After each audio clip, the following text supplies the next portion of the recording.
Hey, how's it going? Welcome to Cleave to Antiquity. My name is Pastor Ben. Today I'm going to be talking about some crazy stuff that I saw on X recently. Kind of wild with the Roman Catholic priest who was, hold on one second, I got a little bit of an echo there. Roman Catholic priest who was defending furries. I thought that was a little interesting.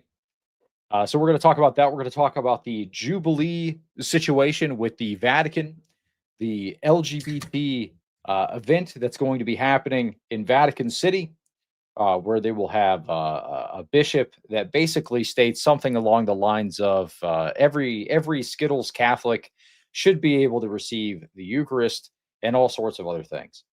And I don't know about you guys, but I feel like it's been a pretty wild couple of months for Roman Catholics, especially online. And there have been a ton of cope streams trying to trying to come out and just like cope, basically. Hey, what's going on, Ryan? Welcome to the stream. Read what's going on. Yeah, exactly. So there's this new kind of narrative that's being pushed lately that says that oh, you know what, in order to be a actual conservative you have to be Roman Catholic, and a lot of the conservative commentators are kind of falling into this trap. You see more and more with individuals like Charlie Kirk starting to pander to some Roman Catholic ideas, also partnering with Roman Catholics in an increasing frequency. You see individuals like Joel Webben had said that if he had ever wanted to change his church, he would just have to jump the shark. I take that to mean that probably become Roman Catholic. I wouldn't put it past him to become a Roman Catholic, though he states very emphatically that he would never do so. I don't know if that's necessarily the case, but you see a lot of the conservative commentators shifting more in that direction because it's very beneficial for you career-wise. You get a lot more opportunities. You're a lot more connected financially. You get a lot more funding.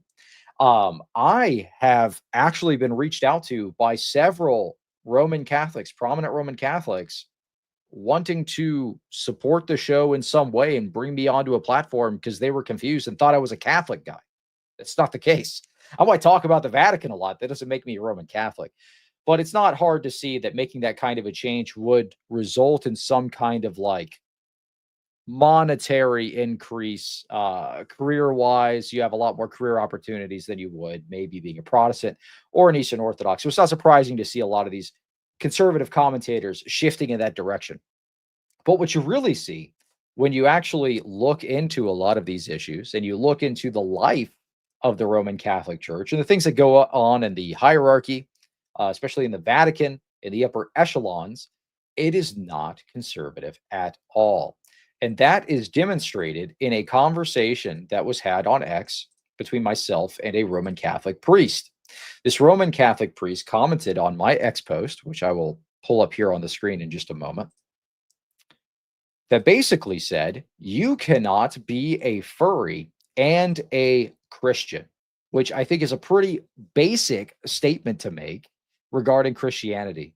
You cannot be a degenerate, an unrepentant degenerate, and a Christian. Yes, everybody has their sins. You cannot be an unrepentant degenerate identifying with a sexual deviant culture and claim to be a Christian. You absolutely cannot be. But some Roman Catholic priest had other ideas about this topic. He said, no, actually, you can be, and it is not sinful necessarily for you to identify yourself as a furry and be a Christian, which I think is absolutely abhorrent. For context, there is a post on Protestia that's talking about a Catholic furry, okay, just a Catholic furry showing off his crucifix and icons. Here's the furry right here. This video's got about 107,000 views. Okay, so he's showing off his crucifix, icons, his little prayer table. And this is the context in which I have the conversation with the priest. So let me just play this video real quick. By the way, if you haven't already liked the live stream, go ahead and do so. It helps more people pile into the show. But I'm going to dive right into this. So this is the video here.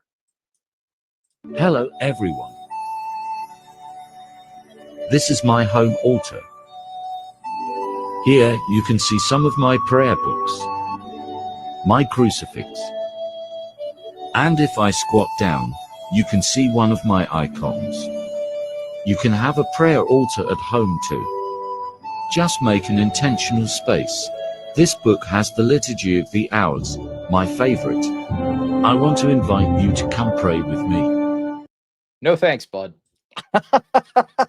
So you got this Roman Catholic guy dressed up like a furry, right? And he's like, look at this beautiful space. And he's using the Lord of the Rings music in the background. He's like, oh, look at this prayer space I've set up. You know, I'm a Roman Catholic furry. And not only is he a Roman Catholic furry, this dude's in like full leathers. Like he's in a complete leather suit, like just completely degenerate, no matter which way you slice it. So I make the post. I say you cannot be a Christian and a furry. I commented this under this video. And this is where the Roman Catholic priest takes issue with my comment. He says, actually, no, you can be a furry and a Christian, and it's not necessarily sinful. So let's look at some of the comments that I got on here. I mean, I don't know about you. This should just be common sense. I should not have to do a detailed breakdown about why involving yourself in a deviant subculture like this is inherently sinful. It absolutely is. How was this culture started? How was this group started? Well, it's based off of deviant fantasies of people who are online way too much that are a little too into animals. That's where this started off from. But you've got the dum-dums out there that say, well, you know what? It's not a big deal. They're just like dressing up. It's just like dress up. Like, do you have an issue with dress up at Halloween? It's not the same thing at all. And if you think so, I feel sorry for you. You're very ignorant. Let's look at some of the comments that popped up under here. I mean, this would be the same thing. I used to do a mentorship program a while ago. And people who were new to the faith would ask me a lot of questions. And they would say things like, well, what if I wanted to identify with the LGBT community and I said that I was asexual, meaning like, but in their specific context, they're like, well, I just have never been in a relationship before, so I'm going to identify myself as asexual. Would that necessarily be sinful? Yes, absolutely. Chastity is a virtue, but you are willingly wanting to identify yourself with a sinful community that literally celebrates sodomy. Why would you want to do this as a Christian? So let's get back to this this video in these comments.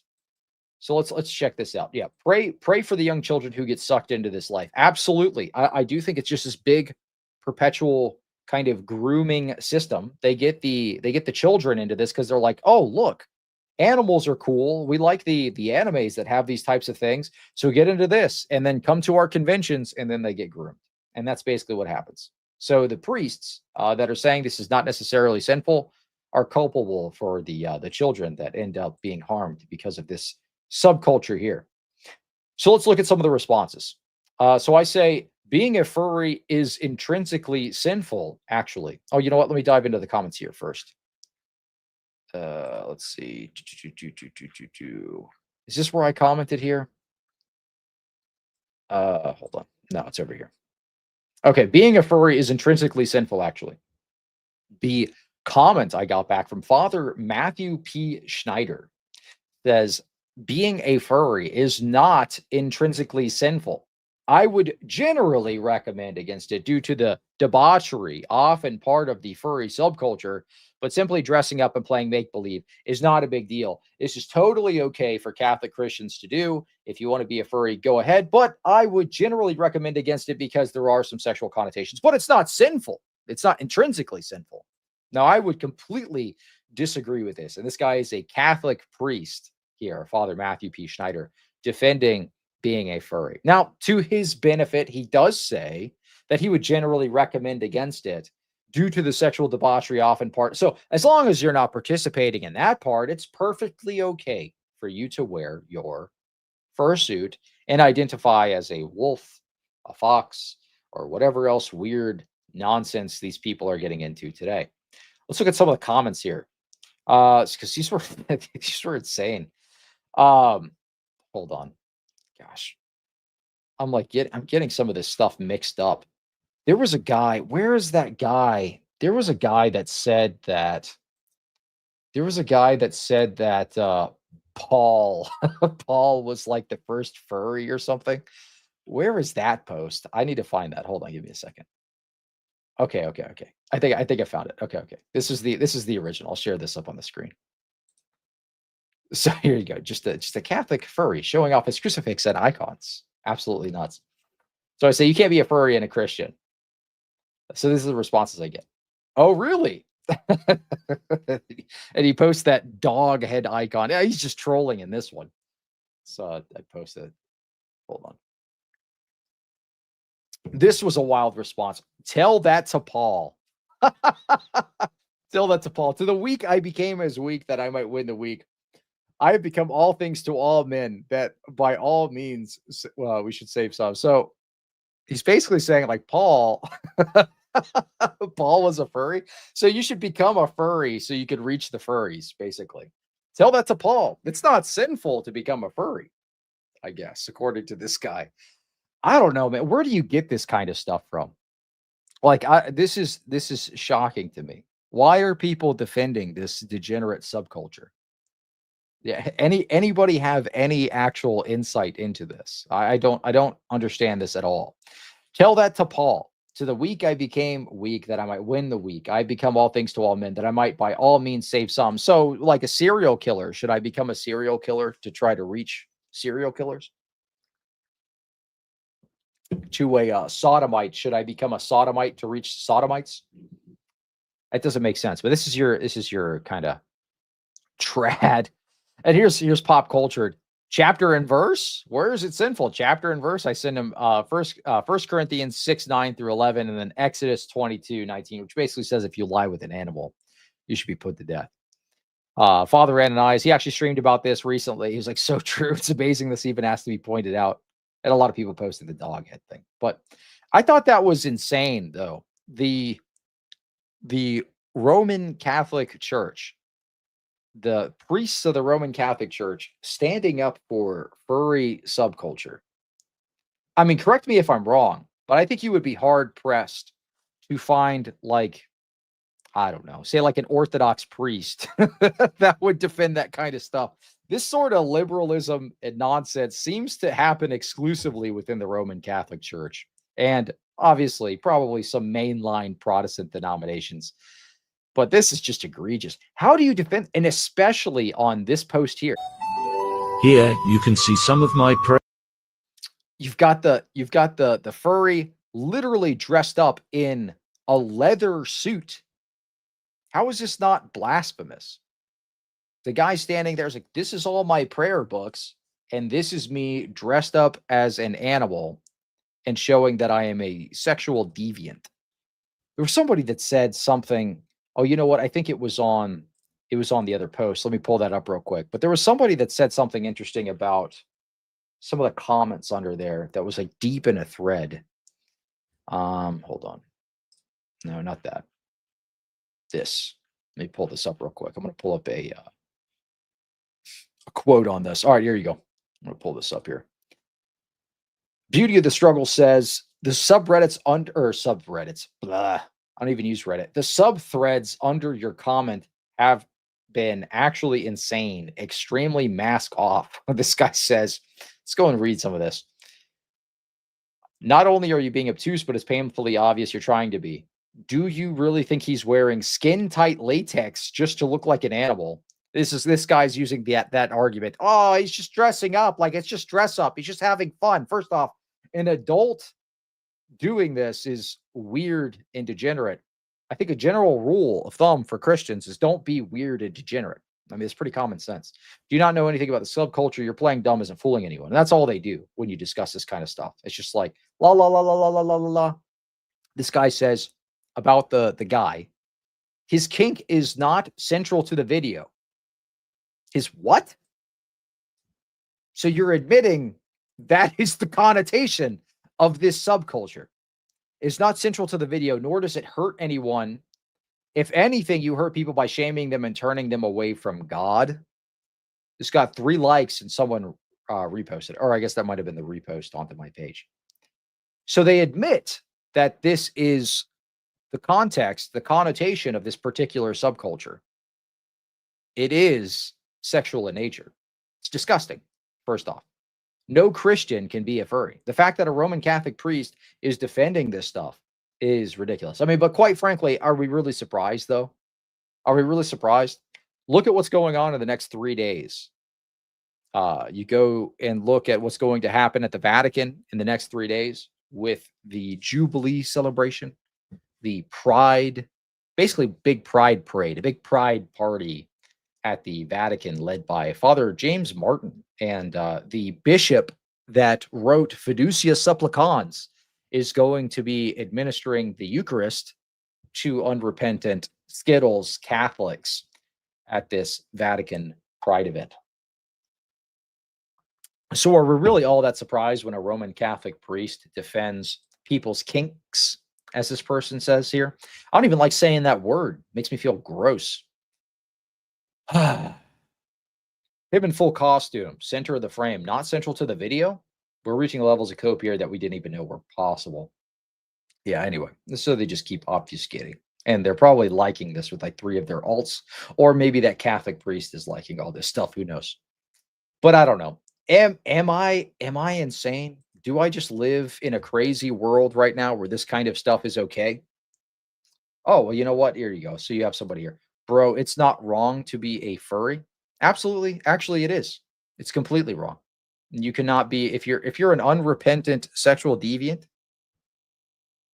you're probably not actually a Christian, to be honest. Let's see. Am I a hater of Catholics? Do I hate Catholics? No, not really. I think the one true church claims of the Roman Catholic Church are completely false. And I think there's a lot of gross stuff like this that goes on for sure. But no, I'm not a hater of Catholics. I like Roman Catholic people. I got a lot of friends that are Roman Catholic. I think some of the stuff that goes on like this are wild. Yeah. David Textel, $5. Thank you so much. Catholic converts. This is nothing like the TikTok edits that converted me. Yeah, exactly. This isn't based Crusader 69's edit where he's praying the super Chad Catholic Crusaders praying the rosary. Oh, it's so cool, dude. The super Chad Catholic Crusader, he's praying the rosary.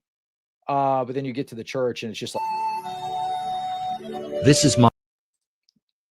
it's just this guy. It's nothing like the edits, man. What's going on?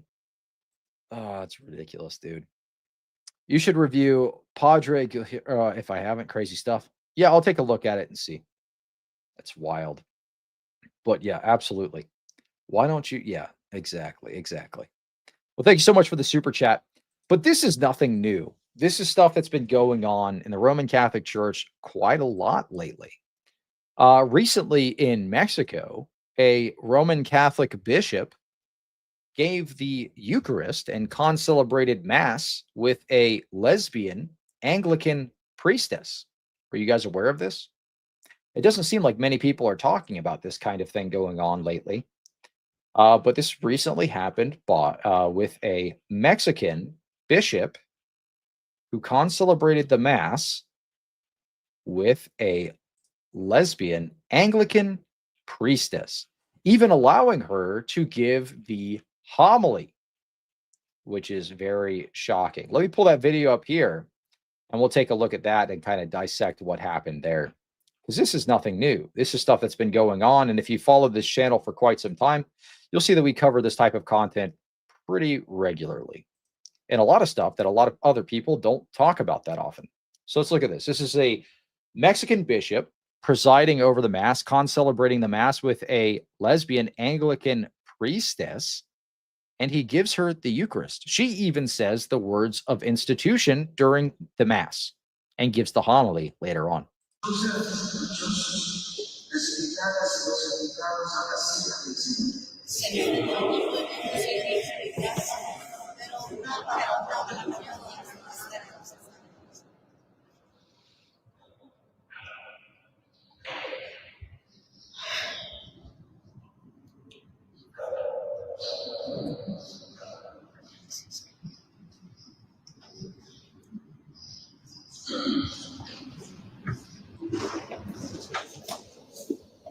And there you go. So you have the lesbian Anglican priestess participating in the Eucharist.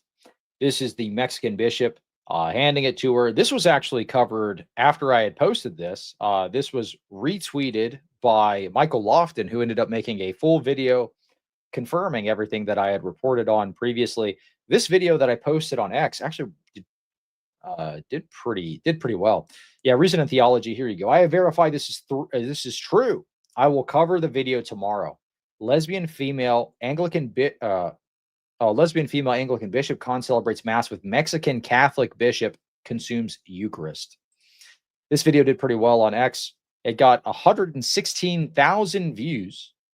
So we were doing some numbers the other day on X. This is what, the 30th, about 4 days ago. But yeah, Michael Lofton covered this on his channel, did a good job covering that. So if you haven't checked out that video, go ahead and swing by after the live stream and check out Michael Lofton's coverage of this issue. But he did verify this was 100% correct. This is what happened. Not that this is what's the right thing to do. But he also goes over some other information, such as the lesbian Anglican priest's background, as well as the background of this Mexican bishop here. And pretty much affirms the same thing that I had said earlier. There's probably not going to be any consequences to this activity here. It's just something that's going to be swept under the rug. One thing that I do respect about Michael Lofton, and I'll say this, I do respect that he's willing to report on this type of content, this type of scandal, and remain kind of neutral. Like, he's not willing to shy away from talking about this kind of stuff. So I do respect him in that way. But yeah, he retweeted this. He posted this actually as well. This was a very recent event. The Anglican lesbian priestess consumes the Eucharist. You know what? Let me see if I can pull that video up real quick, because I thought there was an interesting part. Oh, you know what? I don't think he actually covered her giving the homily, or he talked about it, but she did give the homily. So anyway, so this is nothing new. This is something that's been going on. This type of stuff has been going on in the Roman Catholic Church quite a lot lately. There was recently a Pride Mass that was presided over by a bishop in California earlier this last month. We reported on that in this channel.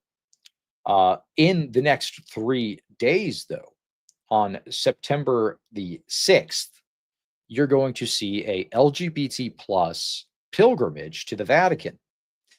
This is led by Father James Martin and will be presided over by a bishop who says the following. Let me pull this up. Who says the following: every Skittles Catholic has the right to receive the Eucharist. So this bishop here, the vice president of the Italian Bishops' Conference, will preside over the Eucharist in the Jesuits' church in Rome for the Skittles pilgrimage to St. Peter's Basilica on September the 6th. This individual here, this bishop, one thing that I did not cover in my video I posted earlier today on the subject, this bishop, Bishop Francesco Savino, he's the same gentleman that wrote and published Fiducia Supplicans, the blessings for same-sex couples. I don't know if you know that. This is the same guy. This is the guy that's going to be presiding over the Jubilee event that's going to be marching up through the Vatican, marching into St. Peter's Basilica, a bunch of pride flags, all sorts of stuff like that, in the next 3 days. This is going to be happening at the Vatican with this bishop presiding over the ceremonies. And we'll get into some more details surrounding this event in just a moment. But let me remind the viewer, go ahead and like the live stream if you haven't already, so more people can dive into this content and pop into the live stream here. If you guys are enjoying this so far, go ahead and spam 1 in the comments. So I know you guys are following along and you're enjoying this particular topic. Just spam 1 in the comments so I know that you guys are with me and you're enjoying this live stream so far. And we'll continue on with more coverage on this Jubilee Vatican nightmare that is going on. All right, so let's pull up more information about this. So this is this is the same bishop that had wrote Fiducia Supplicans proposed it, published it, which is the blessing for same-sex couples that was published earlier this last year. So a couple of other pieces of information about this event. Well, one, it's promoted by Father James Martin, who's a very prominent Skittles priest who recently met with Pope Leo. And this meeting was very public. Leo had published the pictures of this meeting on the Vatican website. He is aware of the pilgrimage. Now, the Pope splainers are going to be out in full force. We hadn't seen them in quite some time because Leo had kind of kept a low profile on a lot of this stuff for at least the first couple of months. But now we're starting to see it's kind of a mask off moment. So the question is now, does Leo know, is he aware of all of the events surrounding this particular Jubilee event? Well, if you were to look at the scheduling, this is the event, this is the Jubilee pilgrimage here.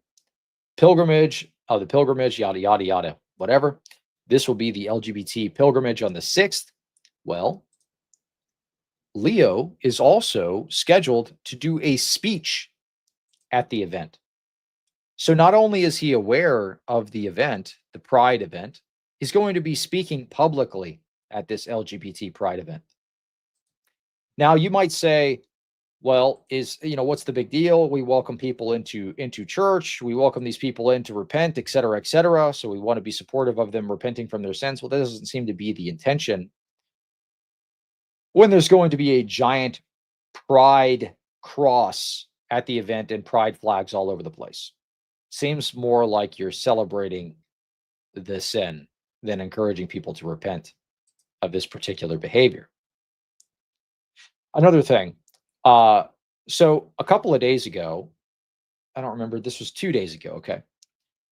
2 days ago, after the meeting with Leo and Father James Martin, Leo had actually met with another prominent figure, Sister Karam, Lucia Karam. Here you go. So this is Sister Lucia Karam. For those of you that are not familiar with her, she's a very prominent here you go. You can read that word there. I don't want to get the stream taken down, but you get the point. Pro-Moloch sacrifice individual. So he had a meeting with her. The Vatican website published the photos. Vatican media watermark here.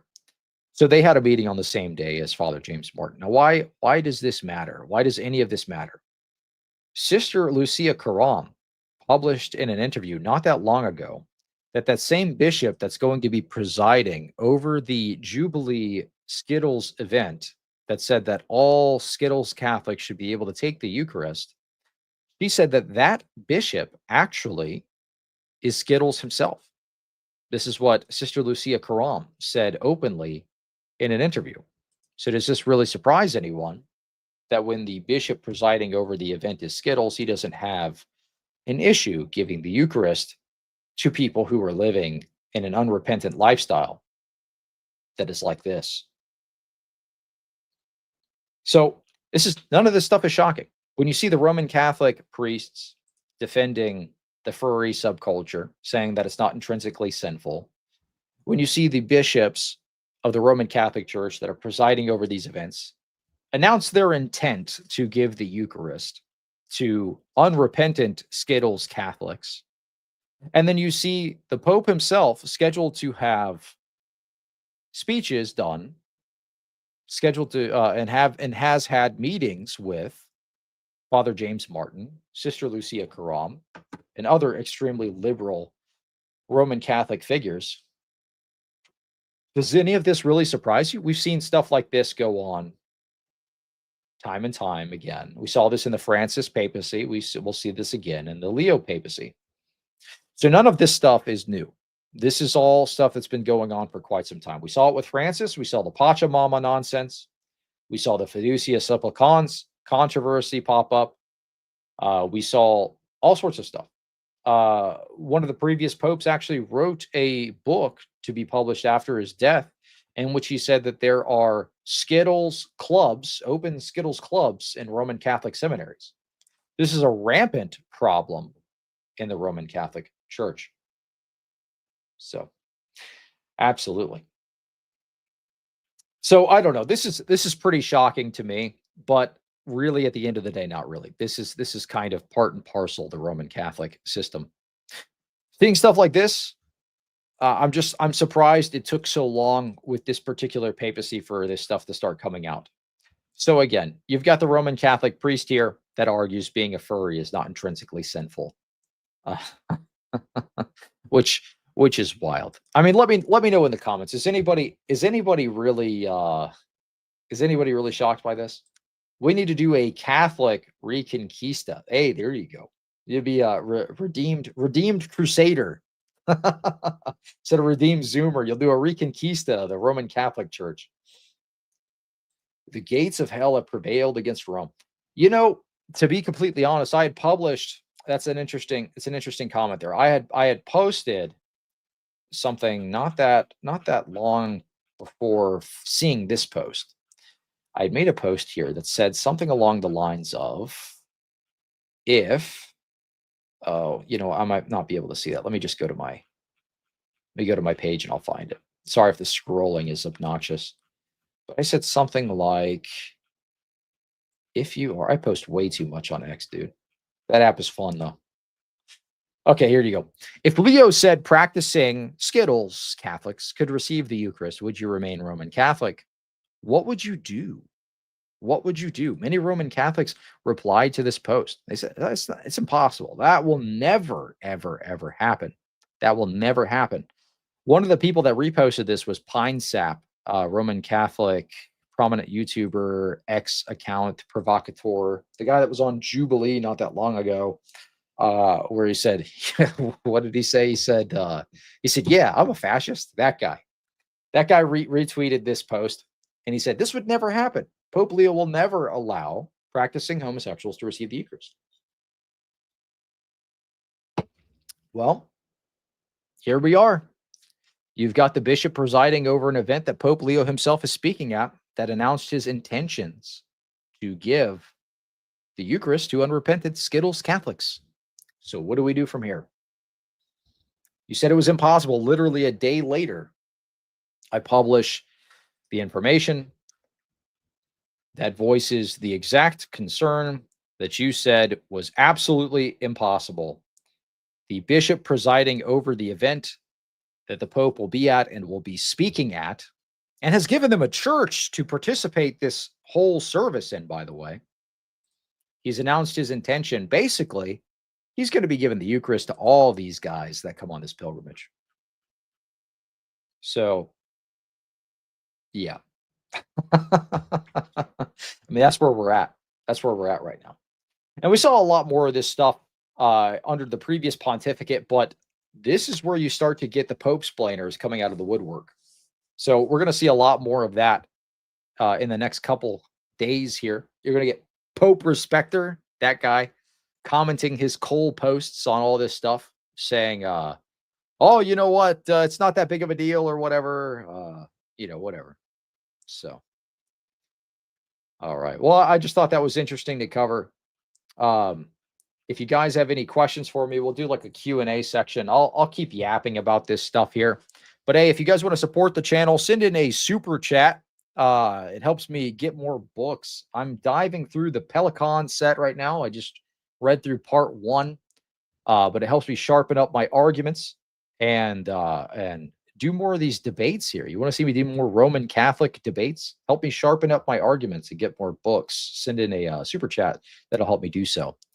You can't be celibate and identify as Skittles. Yeah, you know what? I think that's part of the issue. Part of the issue is that these people are openly identifying as their sin, and they're not repentant. Now, if somebody maybe struggled with these types of like inclinations, I could see that.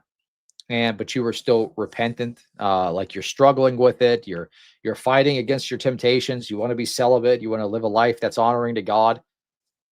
That's fine. But to celebrate unrepentant Skittles people that identify with that community, it's absolutely sinful. It's the same thing with the furry thing, right? You might say, well, I just dress up like a dog.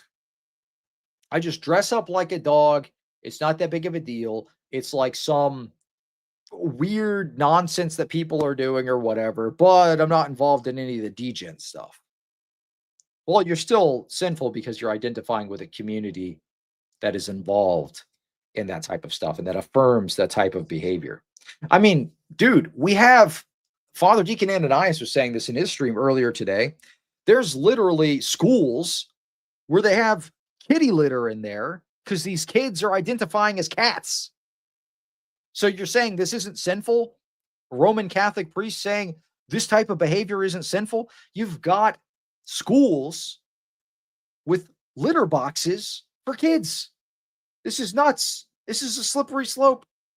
This is like the same people who said the Skittles marriage thing wasn't going to be a slippery slope. It wasn't a big deal. It's not a big deal, you know. It doesn't hurt anybody. We saw that in the comments there. It doesn't hurt anybody what they do behind closed doors. None of this stuff is going on behind closed doors, by the way. They're targeting your kids. They want your kids to be involved in this. They want your kids to be furries. They want your kids to go to the conventions so they can interact with them in that way. This is all very insidious. The people who defend this type of stuff are very suspect. Check their hard drives. Let's see. What do we got? A bunch of OOs in the comments? No. So a lot of these Oriental Orthodox guys, a lot of the Oriental Orthodox guys in the, especially in the online space, like Agen, dudes like that, are untrustworthy. They twist a lot of these citations to support their own view. If you watch that debate between Craig Truglia and Agen, it was a complete and total series of just sophistic arguments from Agen's side. He was like, oh, no, that translation's wrong. Actually, no, that word is wrong. That word actually means this. Oh, no, actually, this manuscript is correct. No, you can't use that as evidence because some scholars agree with me on this. It's just a complete and total sophistic argument put forth time and time again by these guys. They're not really worth interacting with in the same way that the Eastern Orthodox and Roman Catholics are worth interacting with. There's also not that many of them. So I don't know. I don't think they're as big of a threat, but they just have a huge troll culture. I made a post about this not that long ago, where they had trolled. Let me see if I can type this in. There you go. All right, I'm just going to share this up on the screen. So I had actually talked about this recently. So we can talk about some of the arguments and stuff, but this is really where we're at with a lot of these guys, these Oriental Orthodox online dudes. We have to stop trusting these online Oriental Orthodox like Agen to act honestly. These guys don't care about getting to the truth. This is the same group that mass reported Jay Dyer's stream the other day.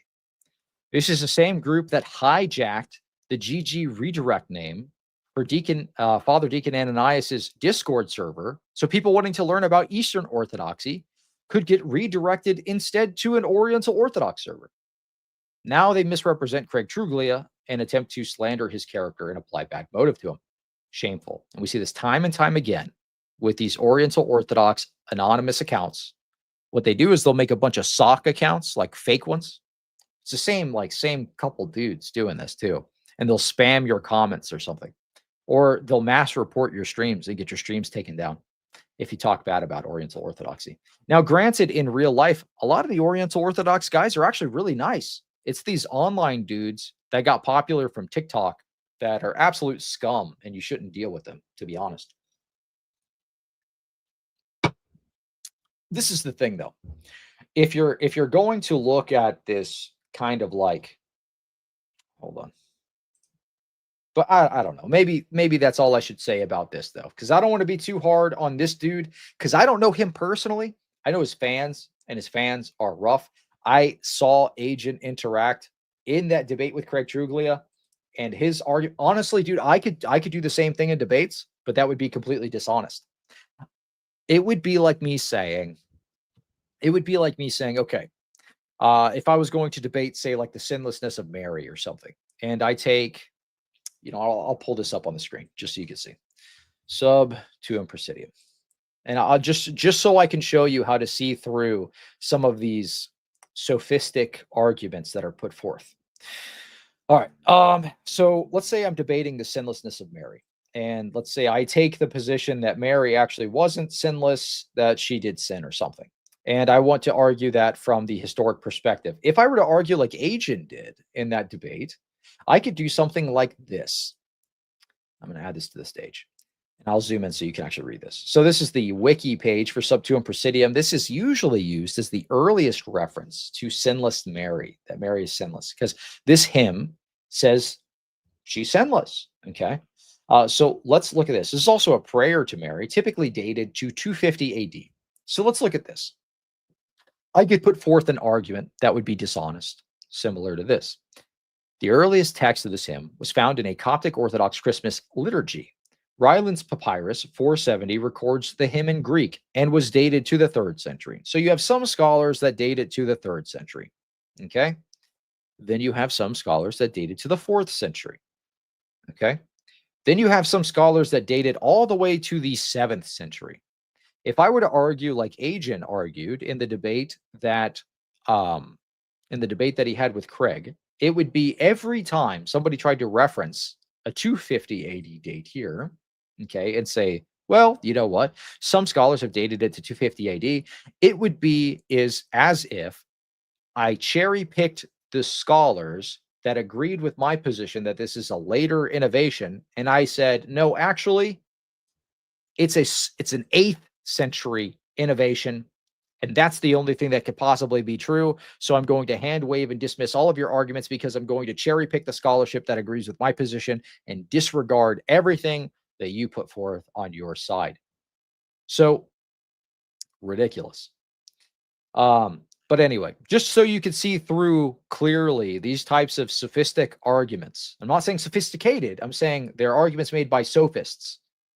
Cherry picking the scholarship, cherry picking the manuscripts, cherry picking the translations, and only using the ones that agree explicitly with their view, even if it's just one or two scholars. This is like when you debate the linguistic scholars, like if you saw that debate I had with Dr. Trent Doherty, who's a linguistic scholar in the Roman Catholic Church.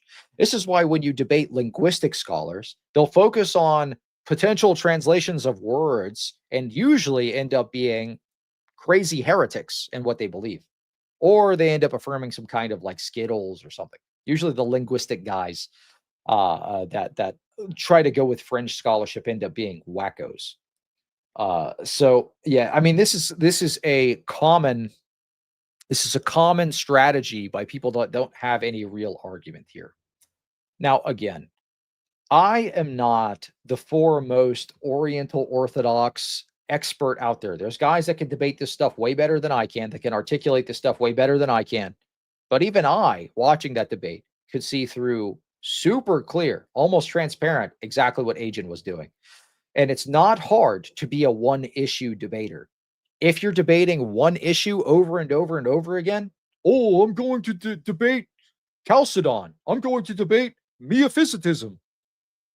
I'm going to debate Miaphysitism over and over again. Well, it's not hard to be good at debating one thing. If I only debated one topic, I would make pretty sure that I put all my time and energy into studying the one subject, so I knew all of the angles that could possibly be addressed, so on and so forth. And that's kind of what Agen has attempted to do, but he's done it with scholarship like this. Oh, some people date it to the 3rd century. Well, some people date it to the 8th century. So I'm going to go with the 8th century because it supports my position. And anytime you try to mention 250 AD, I'm going to say, nah, that's fake. But anyway, I don't know. It's wild to me why so many people watch these TikTok guys. Honestly, TikTok debates stink anyway. 9 times out of 10, you're just getting booted before you can actually make an argument. It's ridiculous. Yeah. The OO is at least still incredibly dangerous position to hold. I recommend all OO submit to Chalcedon. Yeah, absolutely. Absolutely. Let's see here. All right, what questions do I have? Again, guys, if you want to support the channel, send in a super chat. Helps me get more books, helps me talk more about this kind of stuff. I'll read through Craig's comment here. So again, a couple of things. These Oriental Orthodox anonymous accounts are nuts, dude. They're absolutely bonkers. They'll make sock accounts. They'll nuke your live streams. They'll spam your comments. I'm sure after this is going to get clipped or something, and they're all going to start attacking me. I don't really care. It is what it is. But you'll probably see in the comments of this video a bunch of Oriental Orthodox anonymous accounts spamming it or something. That's what happened here too. I had a whole bunch of sock accounts comment under this post, which was pretty funny. Some of them were like just created the same day, had 0 followers or whatever. I was like, make better alts, dude. This is what Craig said. Agen gets it wrong again and again. Sadly, Agen and Icon, I don't know this guy, are repeating easily disprovable misinformation when personally attacking me. Honestly, it's for grown men to take the time and do this. I mean, do I really mean that much to them? So they made a whole video basically saying, and I watched the video, by the way, basically saying like, Craig Truglia made this up. Craig Truglia is just making up information. And no matter how many times we correct Craig, no matter how many times we correct Craig, he just won't become a monkey fizzite with us. He just won't become a monkey fizzite and submit to the OO TikTok troll legion. I don't know why. No matter how many times we correct him, he just makes the same arguments over and over again. I won't get into a whole explanation. I don't need to. Just look at the 3 screenshots and the dates of the edits on my YouTube comment, etc. And he goes into there basically how they're lying and slandering them. He says he's so naive basically for interacting with these people. I'm not sure if these people are just outright liars or self-servingly careless to the extreme. God help these people. I post this here in the event that anyone is hurt or confused, but for all our well-being, including my own, I cannot engage in this personal nonsense. My apologies for any feelings hurt and for trying to get to the bottom of the Syriac question. And he's going into what they were talking about in the debate. So if you haven't seen that debate between Craig Truglia and these Oriental Orthodox monkey fizzites, it was not great. A lot of the guys, a lot of the TikTok legion of OOs were spamming the comments, spamming the live stream, all of that kind of stuff. But ultimately, I did think Craig put forth a good argument. Craig's a very humble guy too. Craig is very humble. So he's like, oh, I thought you did very well, Agen, et cetera, et cetera. But I saw clearly through what he was doing. Agen, he's just citing the scholarship that agrees with his position over and over again. Oh, that translation's wrong. Oh, that word actually means this. Thanks for the super chat, Ignatius of Pius, $5. I've seen you on some GOC shows. Do you think us true Orthodox are more in line with being the true church? That's do I think you guys are the true church? I mean, I'm a Protestant. I'll say this. Okay. I'll answer your question like this. I have a lot of people who are true Orthodox that I respect very dearly. NFTU, Father Joseph Sweden. We've had several conversations. I've been on his show several times. Sorry, the reason I laughed is because it's like, the question, I laughed because the question was like, do you think we're the true church? You ask a Protestant, do we think we're the true church? It's kind of like, what am I supposed to say? Yes, the true Orthodox are the true church. I'm going to submit and convert. That's why I laugh. I'm not laughing at you, just laughing at the way the question was framed. But I've seen you on some GOC shows. Do you think us true Orthodox are more in line with being the true church? Okay, listen. I like Joseph Sweden, Father Joseph Sweden.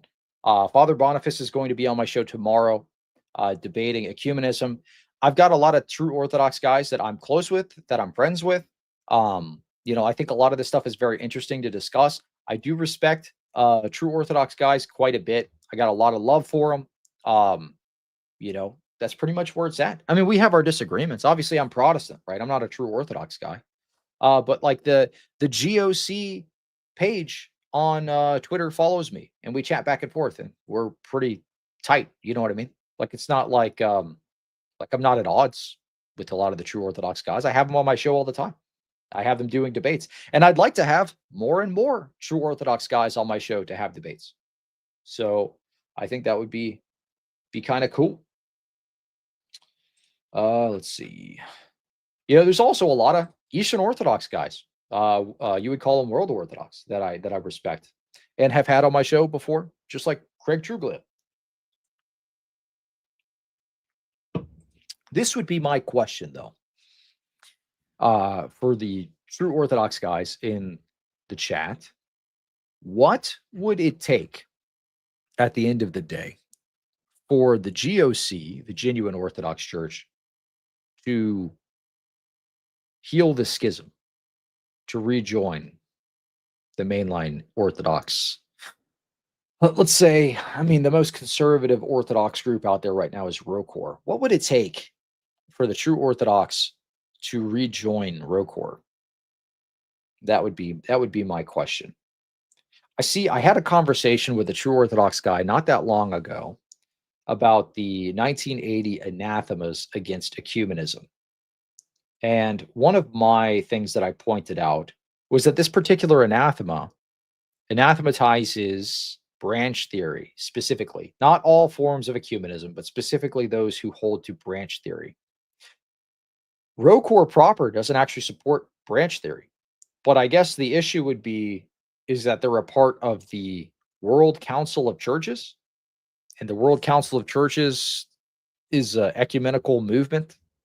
So what would it just take the Russian Orthodox to no longer, I guess it would take the MP not being a part of the World Council of Churches anymore? What would it take for the two to kind of heal the schism, or for the GOC to join ROCOR? Let's see. What questions do I have? Thank you for the question. Oh, here you go. Ignatius supplies $5. Renounce ecumenism and turn back to the old calendar. That's it. Not that much, to be honest. Well, don't. ROCOR is on the old calendar, so that part's already done. Renounce ecumenism. I mean, most within ROCOR, especially like Father Peter Heers, very anti-ecumenism. Father Josiah Trenum, very anti-ecumenism. Father Moses, also very anti-ecumenism. J. Dyer, anti-ecumenism. Most of the bishops, anti-ecumenism.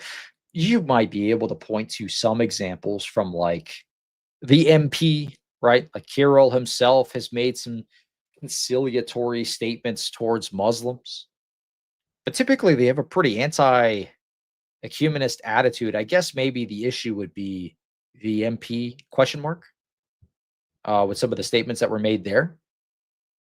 So would it take him himself renouncing ecumenism proper, or the bishops of ROCOR? Because that would be two different things. I don't know. Genuinely curious. Not speaking poorly about anyone, but that would be interesting. I like talking about these types of subjects, though. I guess the question would be, what would it actually take for the GOC to rejoin ROCOR? Because it does seem like, if you were to look at the EP, okay, you were to look at the EP, you were to look at the, the other patriarchates, at least ROCOR in America, if we're going to look at the American context, right? ROCOR does seem to be like a bastion of conservatism within, if you're going to call them world Orthodox, but from a true Orthodox perspective, the world Orthodox, we'll just say mainline Eastern Orthodox. If you were to look from that particular context, they do seem to be the most conservative group. So, I don't know. Interesting discussion. All right. Hey, Cleve, advice on how to get confirmed into the church since I got baptized at a non-denom church, but I'm seeking confirmation. And so far, it's either ACNA, Episcopal, or maybe Rome. Advice on how to get confirmed. Well, first off, you have to attend one of these churches. I don't know if you want to be confirmed into the Roman Catholic Church, man. Unless this is what happens. This is my home altar. Here you can see some. So, I mean, I don't know. If you want to end up like this, maybe you can get confirmed in the Roman Catholic Church. My advice to you would be attend a church, speak to the priest, speak to the pastor. Well, I guess in that case, ACNA, Episcopal. Episcopal is typically pretty liberal. ACNA is usually conservative, but not really anymore, dude. They have ordained women now. So Rokor is a mouthpiece for Russian presidents. Do you mean the MP though? 'Cause typically Rokor, that's the kind of American aspect here. That's outside of Russia. Let's see.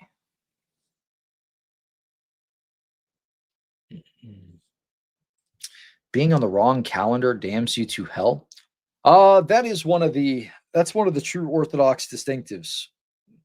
I guess one of the gripes would be that the Moscow Patriarchate is in communion with the Ecumenical Patriarchate. The EP is on the new calendar, whereas Rokor and several other groups use the old calendar.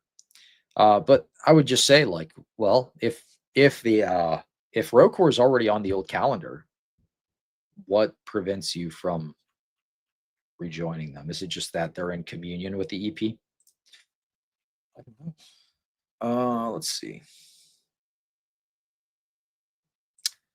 Hey, Cleve, does 1 Corinthians 3, 5 through 17, specifically verse 15, prove purgatory? Easy answer to that, no. Go watch our purgatory debate. I thought that was very good. Eric McGabe debated Anglican aesthetics, Sean Luke, on purgatory. So that was an interesting discussion. Check that out. That will answer your questions because that is specifically brought up and addressed there. God bless you. What are your hobbies? Not this thing. I don't do this nonsense here. What do? I lift weights. I do jujitsu. I make YouTube videos. I like to do karaoke, but I don't drink at all.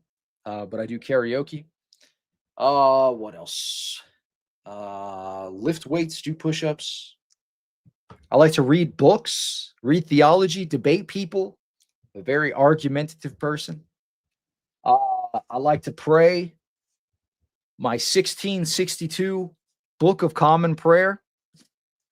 I'm not going to hold that up actually next to this nasty thing here. Let me scroll away from that.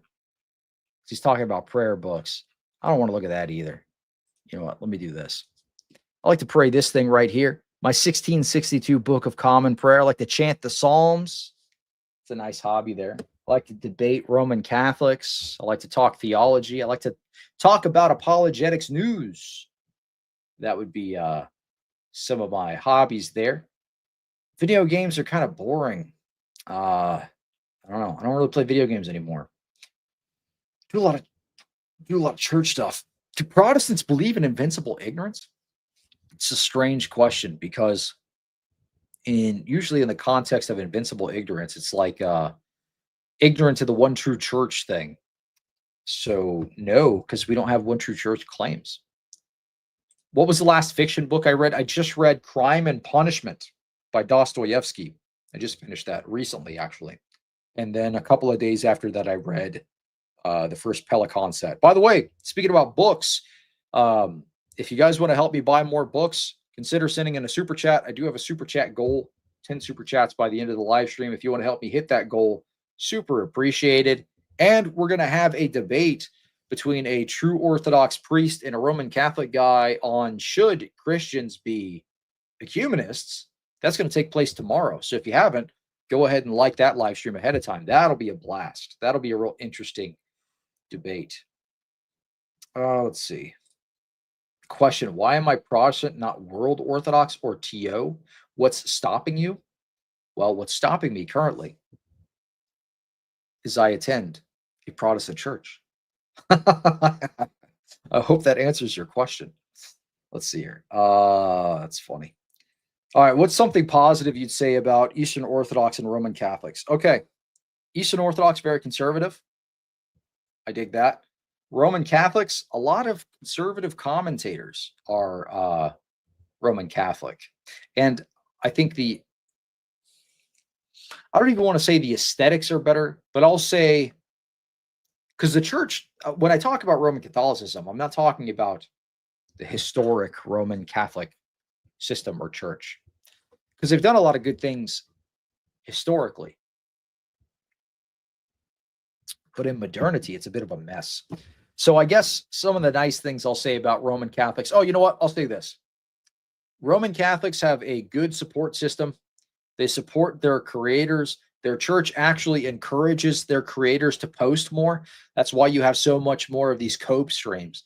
They just did a big Vatican meeting where they called a lot of these YouTubers to the Vatican to talk about posting more in the Roman Catholic Church. Talking about these YouTubers posting more because it's effective. It brings people to the church. So you got guys like Christian Wagner. You've got guys like Iron Inquisitor, who actually is just now discerning. He's becoming a Catholic priest. I wanted to debate that guy, but he's a priest now, so he's not going to do debates. But you have all these big name Roman Catholic creators. Michael Lofton was there, called over to the Vatican so they could encourage them to keep posting. I'd like to see this. Like, if you were an Eastern Orthodox guy, wouldn't that be awesome to have your bishop call a big conference for all the big Eastern Orthodox creators and encourage them to keep posting? That would be amazing. But I don't think that happens there. I think a lot of the Eastern Orthodox stuff is like lay led. But we'll see. We'll see. So that might not be true in all of the. I think that would be something that I would think would be beneficial. And Protestants should do the same, but that doesn't happen. You know what we get with the Protestant groups? A whole lot of backbiting, and piety signaling. Did you see those posts that went out there after Joel Webbin went on Elijah Schaefer's channel? Joel Webbin, who is a guy who was agnostic and is now inquiring into Christianity, had Joel Webbin on his show to talk about Christian nationalism, and all of the Protestant people, these effeminate dudes on X, are sitting there piety signaling because Elijah Schaefer said a no-no word. Oh, you went on a show where somebody said a no-no word. It's the end of the world. It's just blasting the guy, blasting Elijah Schaefer, blasting Joel Webbin, counter signaling him at every opportunity. That's what you get in the Protestant group, typically. A lot of counter signaling and backbiting. That's like with some of the like low church evangelical dudes that watch the show. A lot of times what they do is backbite. So something positive I'd say about the Roman Catholic Church, they have a lot of support behind their creators, a whole lot. Granted, there have been Protestant creators that have been very nice to me, so I'll make that clear. That's not everybody, but you do get that a lot more as a Protestant creator than you would if you were, say, Roman Catholic. And I'm sure it's somewhat similar. I'll say this. Roman Catholicism also has its fair share of infighting, but usually it's like a liberal versus conservative thing. One of the best things about the Eastern Orthodox streamers and stuff, they don't counter signal each other ever. So that's great. But I guess that would be like some of the things. Let's see.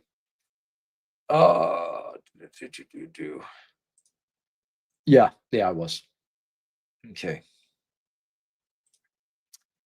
PSA or Christus Vicar. I think they both kind of go into each other. I don't think they contradict each other, to be completely honest.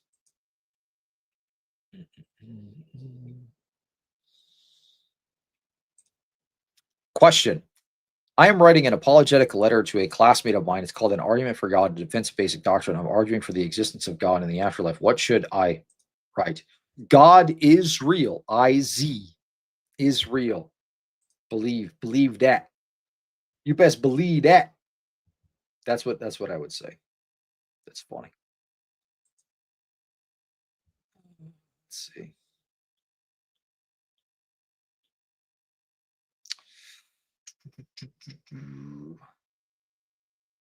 Any other questions in here? Probably not. Okay. No, it's just people clutching their pearls about Elijah Schaefer. Let's see. What do you think about the Assyrian Church of the East? Aren't they Nestorian? Mari Emanuel, I think, was Assyrian Church of the East guy, and he said that Mary wasn't the Theotokos. I can't get behind that, man. One thing you got to know about me, I love the Blessed Theotokos. So I can't get behind that. If you say Mary is not the Theotokos, that's just wild to me. Gotta believe that. Best believe that. Yeah, the ACOE is not great. Let's see. Question: do I think Christian nationalism is a good thing? I've seen people call for a sort of monarchy system that would be a what nation seemed contrary to Christ to exclude people. That seems like a Fed question to me. Do I think this is a good thing? Are you trying to advocate for racist beliefs? No, you shouldn't be racist, you goofy. Wanting to manage immigration and illegal immigration isn't being racist. You people are goofy. Let's see. What do you think of the Moravian Church? I have no idea. I don't know anything about them other than they have. Don't they have the lamb on there? Let's see. Question: have you ever read Saint Dionysius? Beautiful theology. No. Yeah, that's one thing. Nick Fuentes wants a Catholic nation. Well, dude, if the nation was Catholic, you're going to see a lot more pride flags and furry nonsense all over the country. Why would you want a nation led by people who have pride parades through their holy cities, through the Vatican, put up rainbow crosses, celebrate this type of nonsense, associate with James Martin, a very prominent Skittles priest, with priests that say being furry is not a sin? What? Why would I want a Catholic nation? Nick's commentary is political stuff, I think, is not bad. His theology, though, go watch the J debate with Nick. Nick lost pretty bad. He actually admits it. So good for him for admitting that he lost that debate. But I wouldn't bet on him for like theology. Cleve is secretly a Fed sent to undermine all Christian tradition, every single Christian tradition. What's the next one I'm going to start ragging on? We're going to do like what? Methodists. I'm coming for the I'm coming for the Amish next. Dude, we're going to start debating some Amish up in here, dude. I'm going to go into an Amish community with some secret spy glasses. We're going to have some Amish debates, bro. The first ever live YouTube Amish debate is what's going to happen next. What's my all-time favorite submission? I'm a dirty wrist locker. Straight up, dude. I wrist lock literally everybody I roll with. I taught this to my daughter, and she went there and she wrist locked all the kids in her class, and her coach got mad. She's like, you can't use that anymore. It's so cheap, but it's so good, dude. It's so satisfying too to submit somebody with a wrist lock. And you can also use it as like a setup for something else. For those of you that don't know, all you have to do is trap the elbow. So you talk about jiu-jitsu submissions. Trap the elbow and bend the wrist down. That submits them. That you can like break their wrist. You can also do it the other way, like this. So if somebody's like trying to frame up against you, just push your chest against their hand. It like just about breaks their wrist. That's my favorite submission. What would be another good one? I do like straight ankles. They're easy if somebody's like just kind of like sitting like and trying to play guard or something. You can straight ankle lock them, grab their ankle, fall back with it.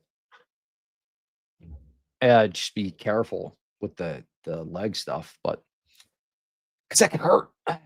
Let's see. I want a Catholic nation. I don't want a papist nation. That's right, brother. That's right, brother. We don't want no furry affirming priests leading our Catholic nation, but not a papist nation. That's right. Harambe was killed by the furries as Hillary Clinton is a furry. It's over, dude. Would you agree that hyper Calvinist theology is just Westboro Islam? What do you mean by this? You know what? I could talk about that a little bit. There was a post by RC Sproul Jr. that was pretty crazy. I'm going to be doing a video with Cannon and Creed on this later, but I can talk about it a little bit. I thought it was crazy. Let's see if I can find it real quick. All right. RC Sproul claims 10-year-old who was Ard and Cade received the judgment from God that she had earned. Bro, 10-year-old girl, you read that right. Calvinist guy. Not saying all Calvinists are bad. Cannon and Creed specifically says this guy's incorrect theology. He's going to be debunking it, showing how this isn't actually the Calvinist position. But this dude, RC Sproul Jr., says RC Sproul Jr. claims 10-year-old who was Ard and Cade received the judgment from God she had earned, a 10-year-old girl. So this is the post here. So this is excruciatingly troubling to me. Bookham Dano says, the bottom line assumption for anyone who believes in the God of providence is that ultimately there are no tragedies. This is a quote from R.C. Sproul. There are no tragedies because God has ordained everything. So everything is in line with God's plan. So this tragedy actually isn't a tragedy. This is all part of God's plan. It's all good, handy dandy, fine to go, good to go. So to the Calvinists, this is a question from Bookham Dano. Pamela Butler, 10 years old, rollerblading, kidnapped by Keith Nelson, taken to a wooded area, tortured for hours, including electrocution, Ard and Cade. Tell me how this is not a strategy or a tragedy, rather. Tragedy. R.C. Sproul Jr., no, it does not remotely compare because in one instance, a little girl received the judgment from God she had earned. In the other, a perfect man received the judgment I earned. So you're okay with saying God ordained the torment of Jesus, but not a sinner?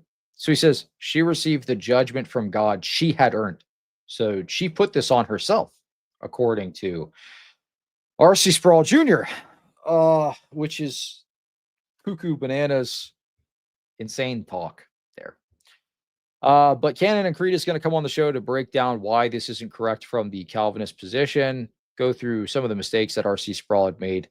He tried to backtrack this a little bit by saying, well, obviously, if she was a Christian, whatever, she didn't deserve it or something. It just doesn't really make this any better. But this was an absolutely insane comment on here. Jiu-jitsu might be the best Christian denomination. Geralt, $2. That's funny. Yeah, jiu-jitsu is important, dude. There's a lot of guys from my church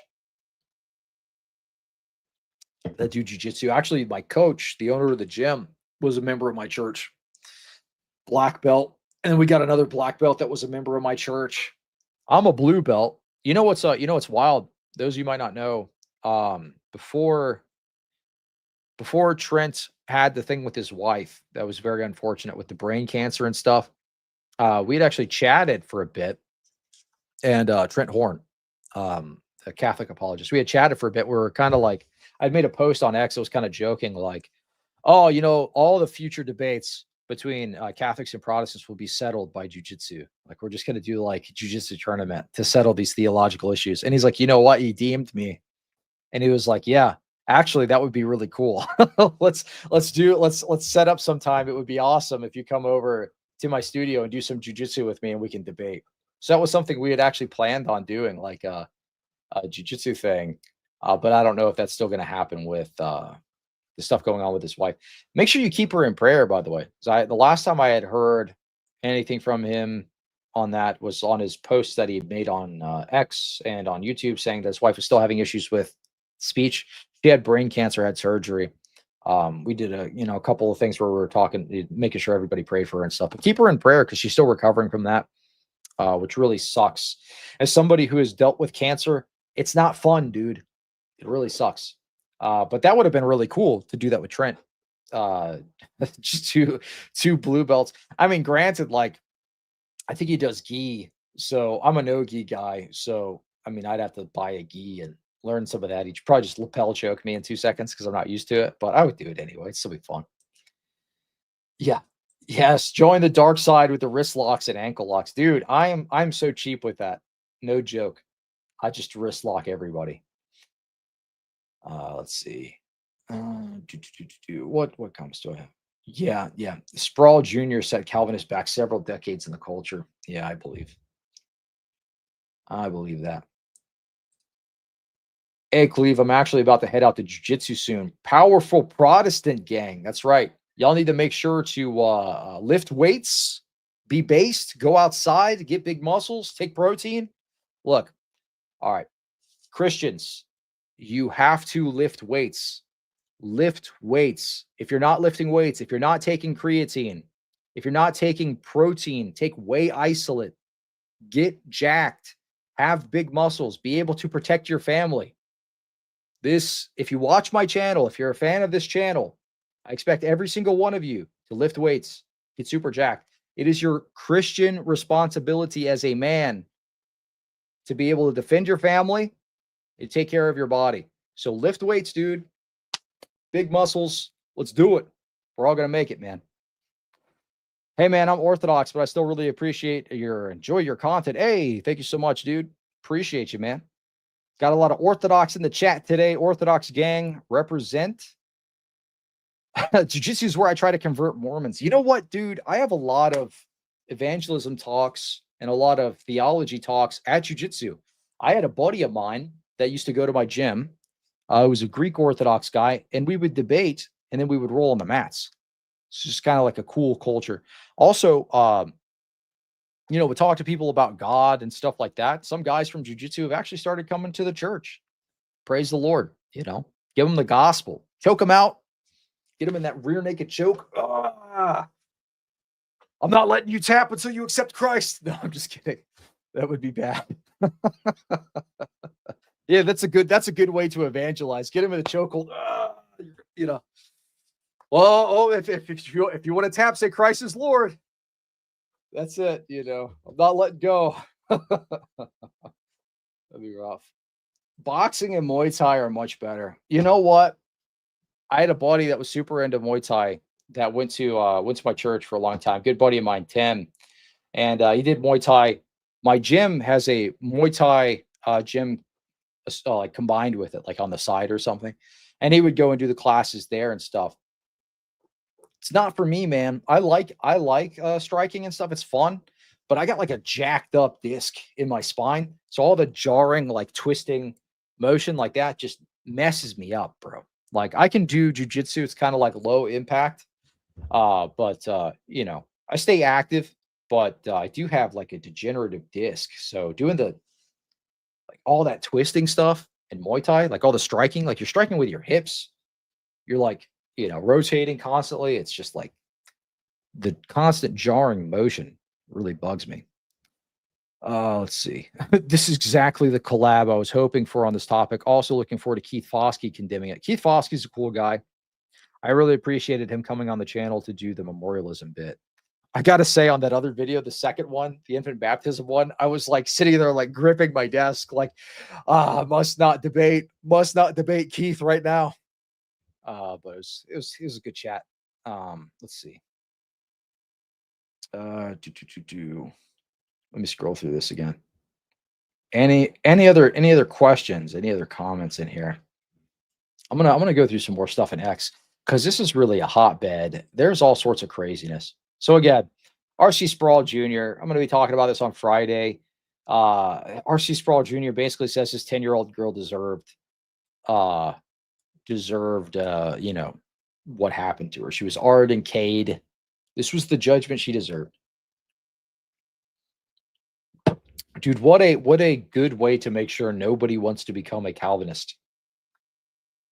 Or for the atheists that don't know any better, dude, if I was an atheist YouTuber, I would be making videos about RC Sproul's comments here.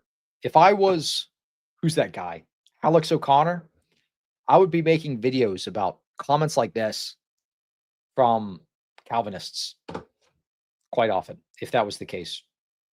I'm just saying, you're not doing your tradition any favors when you say this 10-year-old girl deserved this thing. It's not great. Let's see. Yeah, that sort of thing makes atheists hate us. Absolutely, dude. This is a crazy statement to make. But yeah. So I don't know. That's just sad. I liked this. I like doing these posts on X. Okay, Protestant turns now. If you have to elect the Protestant Pope, who would it be and why? I put James White. That's the picture. Nobody fell for the bait though. I was expecting people to be in there like, not James White. People were like just joking around with it though. I like doing these posts, seeing the responses though. They're kind of fun. I have too much fun on X. I just started using this thing. Hold on. All right. This was a funny post. Know your e-Catholic. Let's look at this thing. Hold on. Would I debate Alex O'Connor? Yeah, absolutely. I would debate Alex O'Connor. Why not? That'd be fun. I'm not like the best atheist debater guy, but I can hold my own. I would debate him. Why not? I don't know if you can read this. This is kind of funny. Know your e-Catholic. The Bernardiner, either German, Irish American, Obama era textbook, liberal Yankee, probably Skittles, lavender mafia ties. Thinks the Pope is just as progressive as him. I don't know why. These are all super funny to me. The Eastern Catholic, Byzantaboo, incredibly defensive of them. Insists he's not Orthodox, also very defensive of them. They do not return the favor and clown on him. It's pretty funny. Yeah, I like these types of posts. That's hilarious. Vadi Bakum. Yeah, who would you guys want if you had to pick one? If you had to pick one Protestant to be the Protestant Pope, to be the Pope over all of Protestantism, who would you pick? Let me know in the comments. Who would you pick to be the Protestant Pope if you had to pick one? Vadi Bakum. That would be pretty wild. Calvinist Protestant Pope. So what? Everybody got to become Calvinist now? All you Luther bros, you got to become a Calvinist. Let's see. Let's see here. Canon and Creed for a good response video, but I still think Calvinism kind of leads to stuff. RC Jr. said. Mark Driscoll as a Protestant Pope? No, I don't think so at all. Let's see. Jordan Cooper. That would be a good Pope. That would be a good Protestant Pope. Every Protestant must become LCMS Lutheran. You hear that? All Protestants, this is your call. Return home to the LCMS immediately. All Protestants become LCMS. Pope Jordan Cooper is calling you for your crusade. We're going to go in crusade. We're going to go and crusade the Jubilee Skittles pilgrimage. Convert everyone to the LCMS. Let's see. Brian Wolfmueller. I like Brian. I think he's got a cool channel. There's a lot of cool Lutheran channels out there. Gavin Ortland. Pope Gavin. Reform Bappy Gang. Rise up. Gavin's a good guy. I've been on his channel before. We've chatted in the past on Discord and stuff like that. We've chatted a couple of different times. Gavin's a nice guy. Ruslan. Hey, that's right. That's my boy right there. Pope Ruslan. Oh, we would all have to rap. he'd be a rapping Pope. That would be terrible. Sproul Jr. Everybody deserves to die. If you were hit by a car, don't you know you deserved it? Gerald, $5. I agree with that statement so hard, I'm going to give you money. Which one? The LCMS statement? Everybody become LCMS right now. If you were a Protestant, it's over. All Protestants, we're going to collapse into one single monad, and everyone's going to be a part of the LCMS. We're going to have a crusade against the Jubilee Pride Parade event. This will be our enemy right here. This is my home altar. The Catholic furry guy in full leather. That's just ridiculous, dude. I want to say I can't believe it, but I can totally believe it. You know, I've seen lots of weird stuff from the Roman Catholics this is nothing new, dude. There was a video, or not a video. There was a like article or video album or photo album rather of I think it was Pope. Was it Pope Benedict? I think it was Pope Benedict who did a bunch of stuff in the Amazon, and he had like literally like naked Amazon people at this liturgy, like Amazonian, like Nat Geo, everything hanging out at the liturgy, dude. So none of this stuff surprises me, man. This has been going on for a long time. Yeah, I mean, crazy. It was like Natural Geographic nastiness. And I said that somebody was asking about some of the crazy stuff that's happened after Vatican II. A Roman Catholic guy that follows me on X, he posted something, and I was like, I find it very hard to believe that the Roman Catholic Church, the post Vatican II Roman Catholic Church, isn't just completely apostate for reasons just like this. Roman Catholic priest being a furry is not intrinsically sinful. Just need like a hard reset, dude. I don't look. This is a genuine thing. I'm not even trolling. Does it seem like I understand the sinfulness of individuals, but when you got like Pope Leo who's going to make a speech at this Skittles parade event that's going through St. Peter's Basilica, literally like the main place of the Vatican. So you've got sodomy in the heart of the church. Does it seem like an institution that God's hand is on? Does that seem like the case? Because for me, it doesn't seem that way. And when you pray in the mosques, like Francis did, like Benedict did, you kiss the Quran. When you have the Amazonian priestess at the liturgy with the incense, I don't know if you saw that video. She like smudged with the herbs, with the sacred herbs, smudged Benedict and did like a whole ritual ceremony and stuff. When you do stuff like that and the leader of your entire church is involved in these pagan practices, isn't that just apostasy? That's what Thomas Aquinas said. Thomas Aquinas said, those are all actions of apostasy. He said the individual that prays in the mosques, that's actually apostasy. So what changed? Did you change your mind on whether or not going and being involved in these pagan rituals constitutes you falling away from the faith? I don't know, man. Let's see. Looking forward to Ruslan rewriting the creed as a rap. Yeah. Pope Cliff Kneckley. I had a conversation about that guy not that long ago. He's a good evangelist. I don't think he's a good debater, though. He did get kind of owned by that Oriental Orthodox guy, which, funnily enough, that same guy ambushed Redeem Zoomer in a live stream. Like, it wasn't supposed to be a debate. It was just supposed to be about an interview with like how he approached the real presence thing with Cliff and how all that went down. But he ended up trying to turn it into a debate for clips with Redeem Zoomer towards the end of his live stream. But RZ actually held his own against that guy. Let's see.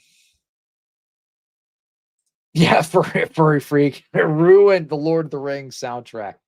Yeah, that's rough. Let's see. Oh, that's true. Is that LCMS Furry apologist still around? Did anyone report him? That guy still does have a channel. So for those of you that are not aware, there is a guy that I'm not a fan of.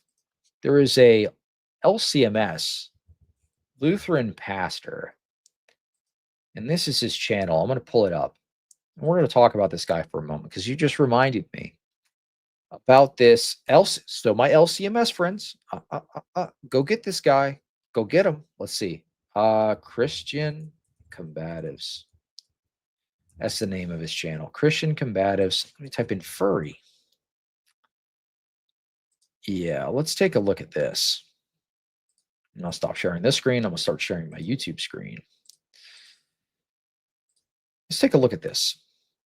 Is that LCMS Furry apologist still around? Did anyone report him? This dude here is a LCMS pastor. The Christian Guide to Christian Furries. It's one of the videos. Who are they? Why are they the way they are? Oh, do you have an interest in anthropomorphic animals? Oh, are you interested in this? This is your guide on how to still be a Christian if you're a furry. Christian furries are often terrified that their hobby is sinful. I know that there are Christians who call themselves furries. I know them. I know a lot of them, in fact. They're the ones who most of all are asking these questions because they legitimately don't want to be sinning, but they don't know if what they're doing is sin because, the Bible doesn't say thou shalt not be a furry. Like, it's not as clear cut as that. I know that there are. This guy's like whole shtick for like a year was defending being a furry on, yeah, here you go. He did a whole video. Is it a sin to be a furry? He's got Balto in the thumbnail. I forgot. You know what? I forgot subconsciously. The rage that I had for this guy was what caused me to use Balto in the thumbnail of this video. Because I remember this video particularly making me blood-boilingly mad.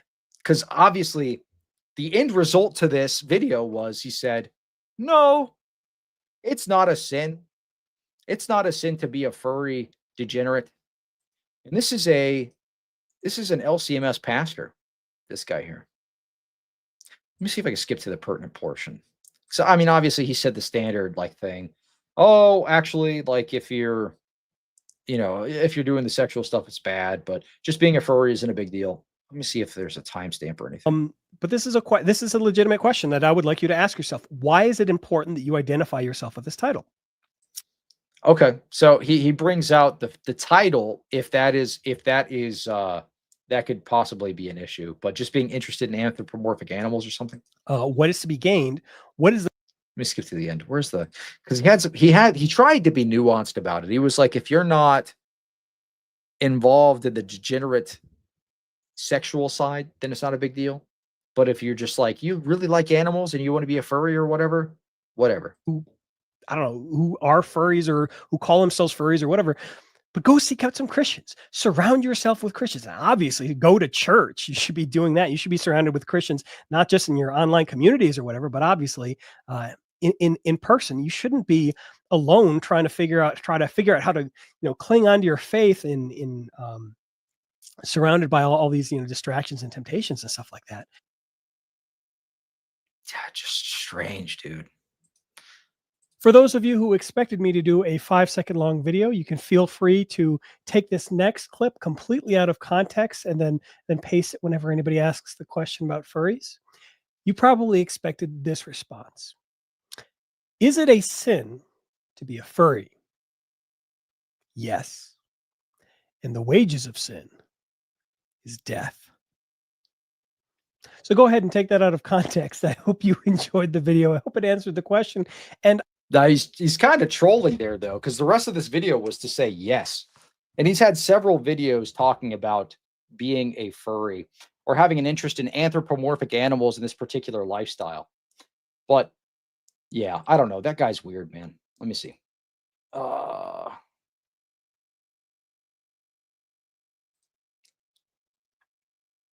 Kanoka, I can't say your name. Why do you dislike Freemasons more than Jesuits? I mean, aren't they kind of like one and the same? No, I'm just kidding. Why do I like, I mean, that's not really like a competition. They're both subversive, right? I mean, I'm a huge proponent of not being a Freemason. I think it's you can't be a Freemason and a Christian. The two things go contra to one another. But anyway, why do I dislike Freemasons more than Jesuits? You can't be a Freemason and a Christian. Period. That's really it. I mean, I don't know. That there's not much more to go on. The Jesuits, they're a subversive group, sure, but their beliefs vary. With the Freemasonry, the whole thing is like based on being as subversive as possible, but also religious syncretism. If you were to look at the Alta Vendita, the permanent instruction of the Alta Vendita, you would see that their kind of game plan is religious pluralism, all of this other stuff, as well as separation of church and state. There was a whole series that I did, or it was not a series. There was a whole live stream that I did almost dedicated to Freemasonry. I think it was the one, it was at the end of the Redeemed Zoomer stream. We talked about this quite a bit. I want to look at this guy's stuff more, because that last part, he said yes. So what does he talk? Or he said yes, it is sinful. I remember watching this video, and the entire time he was like, no, it's not a sin. Let's see. No anti-clickbait summary for this video. This guy I knew from Discord was in a lot of, he told the group that we were a part of at the time, which I think unironically was, what was it? I think it was the SSBS Discord server at the time, which is where I saw this guy from.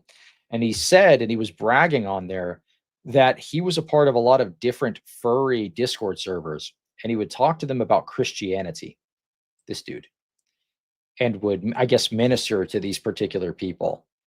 So I wonder what that, I don't want to watch the whole video because I'll get it taken down. But, so, and he would always post furry pictures in that freaking server, dude. It's disgusting. These are some examples. I'm sure there are nothing bad, but you know, like GIFs of like some furry animated thing or whatever. Other examples that I could come up with, and which ultimately was one of the reasons I left the SSBS servers in the first place, because it was full of that nasty, let's say degeneracy. You call yourself a furry and you don't engage in the sexual aspect. You don't deny your human identity. You aren't negligent of your duties, but for whatever reason, you still call yourself a furry. Even if it's not sinful, the question comes up then, is it a good idea? Now, okay, so there you go. He clarifies his position. It's not sinful so long as you don't engage in the sexual aspect of it. So then it's exactly what I said at the beginning. So he's going back and forth on this. Yeah, but this guy, I don't know. Somebody's got to call this stuff out. What do I mean when I talk about furries and Christian furries? First and foremost, I'd like to define some terms. And rather than using somebody else's definition, I made my own definition because it's my video and I'll do what I want. When I say furry, this is what I mean. What is a furry? I say a furry is a subjective title that people decide to use for themselves, usually but not exclusively, to represent one or more of a variety of common interests surrounding real or fictional animals. So this guy does a whole bunch of videos about being like, you know, furry Christians or whatever. You know what? I'm done. I'm done looking at this guy's stuff. All right, Gerald, $5. Thank you so much. Don't judge the OO based on the Oreo bros. Watch the Coptic channels. Those guys full of graces. Get them on the channel. Who? Guys full of graces? I'm not a huge fan. I don't know. Agen and all of them have made me not want to interact with the Oriental Orthodox guys that much. Sounds more like an ELCA pastor. No, this guy is LCMS. That dude there. Let's see. Oreo bros. Yeah, nice. Yeah, it makes us all look bad. Yeah, I think so too. Well, you know what? People, at least I'll say this, at least within the LCMS, often when this kind of stuff is brought to their attention, they do take action on this. But this guy had been doing this, and he published several videos on this. The Christian Guide to Christian Furries. My advice to Christian furries. What do I mean when I talk about furries and Christian? Why is it so hard to answer the question? What is a furry? Can a Christian also be a furry? You know, misconceptions about furries. Being weird isn't a sin. You know, whatever. You get the point. Florida Furry Convention. Video is an LCMS pastor doing videos about Florida Furry Convention. Is it a sin to be a furry? You get the point.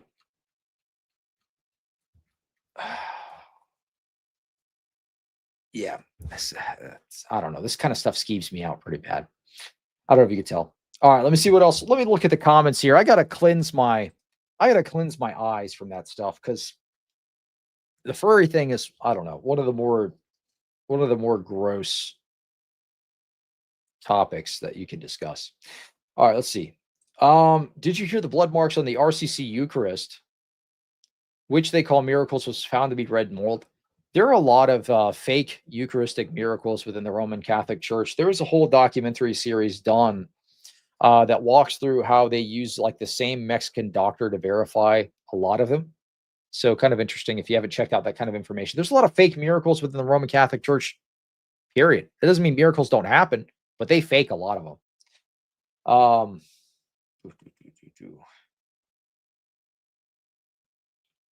Let's see.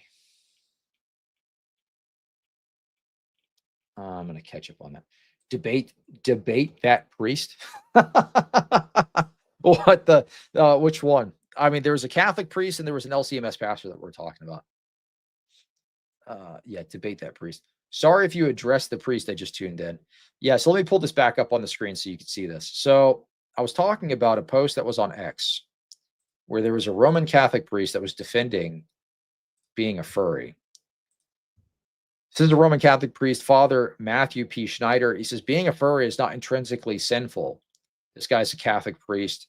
For context, he was commenting on this post here, where I said, you cannot be a furry and a Christian. This is from Protestia, just a Catholic furry showing off his crucifix and icons. It's just a Catholic furry in all leather in a fursuit. I say, being a furry is intrinsically sinful, actually. And he says, no, it's not bad. You could do it. Not a big deal. Wild. Wild. No, there's a sexual undertone to being a furry. They can deny it all they want, but it's there. Same with bronies. I agree. Yeah, I agree. The brony thing's gross to me. Grown men watching My Little Pony, that's just nasty, dude. What has happened to our society where this is an actual online culture where people are involved in this type of thing? I think there should be, this is going to get me canceled, but I'm going to say this anyway. I think there should be more bullying. There needs to be way more bullying. Bring back shame culture. Legitimately bring back shame culture. It has its purpose, dude. It has its purpose. Look in the Bible. They're shaming the Baal worshipers. Oh, is your God's probably using the bathroom? You know, it has its uses. We should shame these people that are involved in these kinds of deviant sexual tendencies. I think that's very useful. One of the things that helped me to lose weight when I was very overweight, my cousin would come back behind me and pinch the like a love handle or something. It, kind of make fun that way. It's a motivator. It helps you to change the behaviors that are negative. Now, a lot of people are going to be like, "Oh, you can't make fun of people. What if they do something bad to themselves or something?" If this was consistent across the board, look at the 60s, look at the 70s. The kids that grew up in that era typically weren't involved in this kind of stuff. They had their own brand of issues, don't get me wrong. But they weren't dressing up in latex and fursuits. Right? We've made it almost illegal to have any kind of bullying going on as we grow up. But I think it's beneficial. I think it's necessary for development. The fact that I was teased and bullied as a kid when I was fat helped me a lot. I didn't grow up and get some kind of complex. I did something about it, right? Started lifting weights, started exercising, I started dieting. I'm back on my diet now. I gotta drop some pounds, but I stay active. It helped me. It was beneficial. You get the weird behaviors out of the schools genuinely through that type of thing. So I don't know. That's my genuine opinion on that. If they wouldn't crack down so hard on it, it would naturally work itself out. I'm not encouraging people to be mean, but sometimes with some of this stuff, like somebody said, debate that priest. I'm supposed to have an intellectual discussion with somebody that thinks this isn't sinful. What is there to talk about, dude? Debate that priest. I'm going to debate him on this. This isn't something you debate. This is something you just you laugh at them, dude. This is not debate territory. But anyway, yeah, I just laughed at him. Exactly. Yep. That's the way that you address it. 100%. Let's see.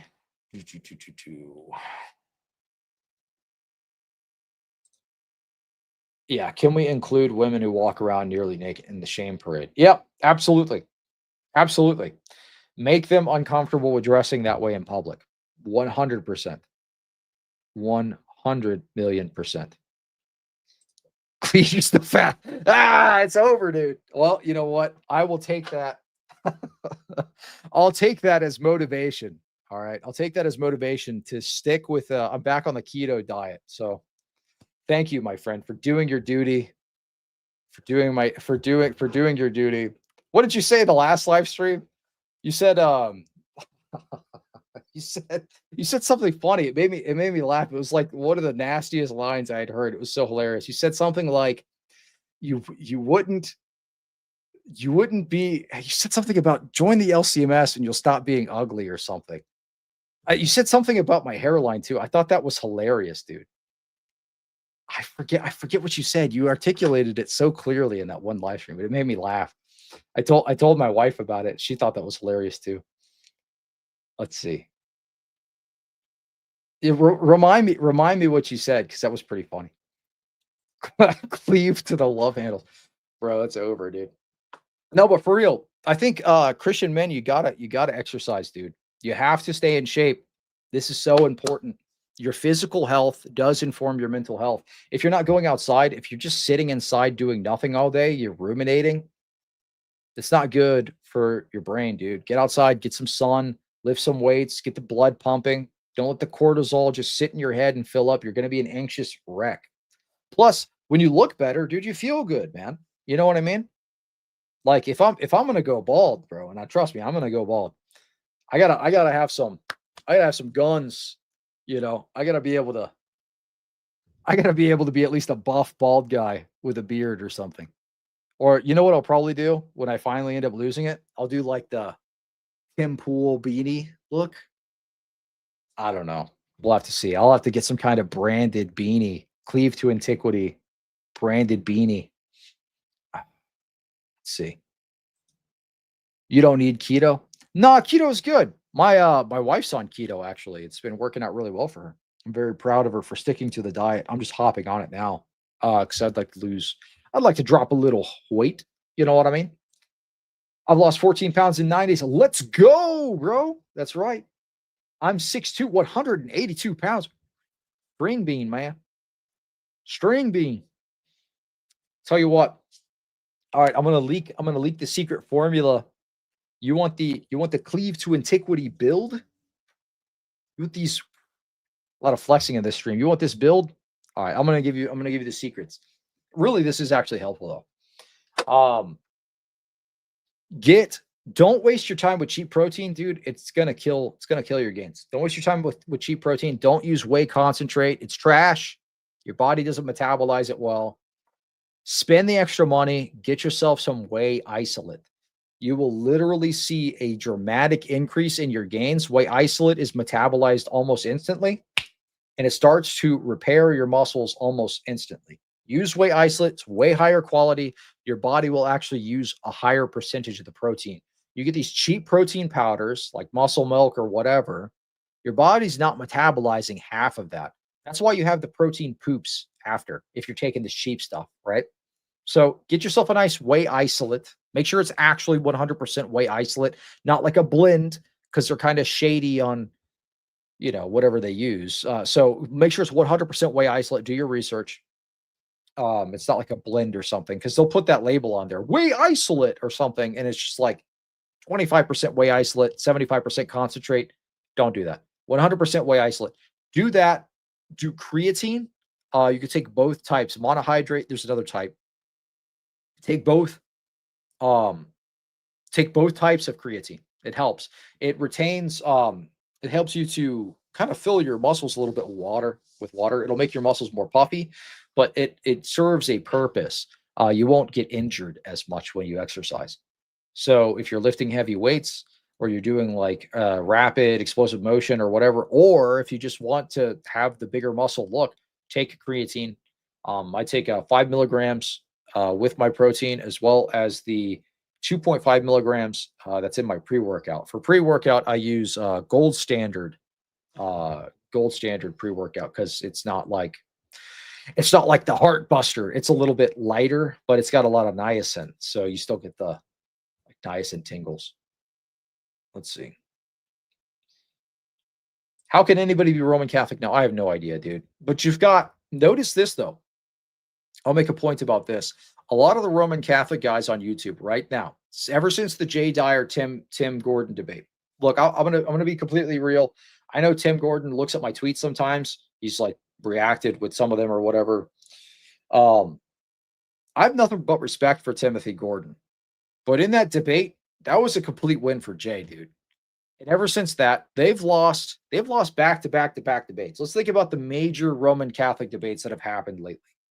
So you've got the Trent Doherty debate with Jay Dyer, then the Trent Doherty debate with me. You've got the Timothy Gordon debate with Dyer on Tim Pool, and then the Timothy Gordon debate again with Dyer on Elijah Schaefer's show. All of those were Catholic losses back to back within the last 2 months. So all of the major Roman Catholic debates have been massive losses to the Roman Catholic side. They're panicking right now. So what you're going to see is this. Since the most recent one was with Jay, you're going to see a whole bunch of anti-Eastern Orthodox stuff all over X. You're going to see a whole bunch of anti-Eastern Orthodox apologetics all over YouTube. You're going to see it everywhere. You've got guys like Cameron Bertuzzi that are going to be doing Eastern Orthodox stuff. I guarantee it. You've got guys like, who's that Brian whatever that I made that response video to with the long brown hair. He just did an anti-Eastern Orthodox thing. You have Milo Yiannopoulos, the Skittles conservative commentator that I guess is Catholic now or something. I don't know if that's true, but he's doing anti-Eastern Orthodox stuff right now. You've got Cameron Riker that's doing anti-Eastern Orthodox stuff right now. You've got literally everybody. Every single Catholic YouTuber right now is in damage control mode. They're doing the Cope streams. They're doing the, this is actually why Timothy Gordon won. They're doing the, well, this is why I'm not Eastern Orthodox videos, et cetera, et cetera, et cetera. And it's all very transparent. It's in response to this massive loss that Tim Gordon had in the Jay Dyer debate. And we see this happen over and over and over again. Why am I talking about the Eastern Orthodox thing? That's because that was the most recent debate that just happened, right? I mean, nobody really did that when I had my debate with Trent Doherty, but that's because Trent Doherty's behavior was nuts. The guy flipped me off, dropped the F-bomb a bunch of times. It was still a funny debate. Don't get me wrong. Let's see. Oh, there you go. You wouldn't be so ugly if you had a beard like the other Paul, and the LCMS helps with hairline issues. Oh, that's such a hard line, dude. You wouldn't be so. That's right, because we were talking about other Paul mogging. I think you're talking about. Oh no, who would win in a fight between me, Father James, and other Paul? That was a fun stream, dude. When other Paul and Father James were on talking about Anglicanism, that was pretty funny. I like doing the collab streams because you just kind of like yap. It's kind of like chilling with the boys. You know what I mean? Let's see. Better to stick to a full-time diet? Yeah, with a keto thing, for sure. Tell us about your keto diet. Just under 15 net grams of carbs. That's pretty much it. A lot of cheese, a lot of fake bread stuff, eggs in the morning. Normally, this is like my normal kind of food intake.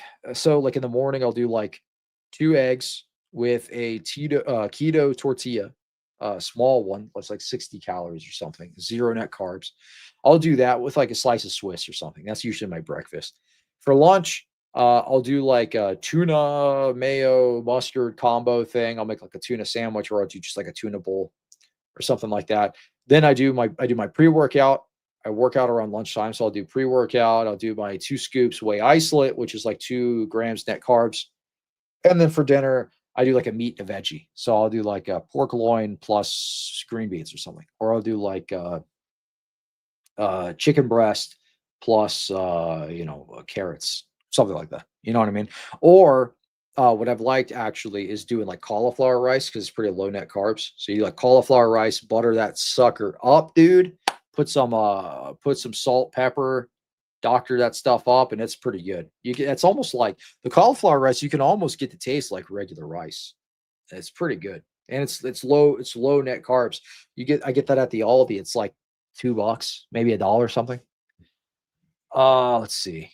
What is the egg whites? I drink one 32-ounce egg white a day. Cheapest and most bioavailable way to get 100 grams of protein. Bioavailable? Yeah, I guess if you're not doing protein powder. You do like a whey isolate though. One scoop. No. One scoop is what? 40? 40 grams protein, something like that? Thoughts on Andrew Wilson? I like Andrew Wilson a lot. His wife is funny. Andrew Wilson's really funny.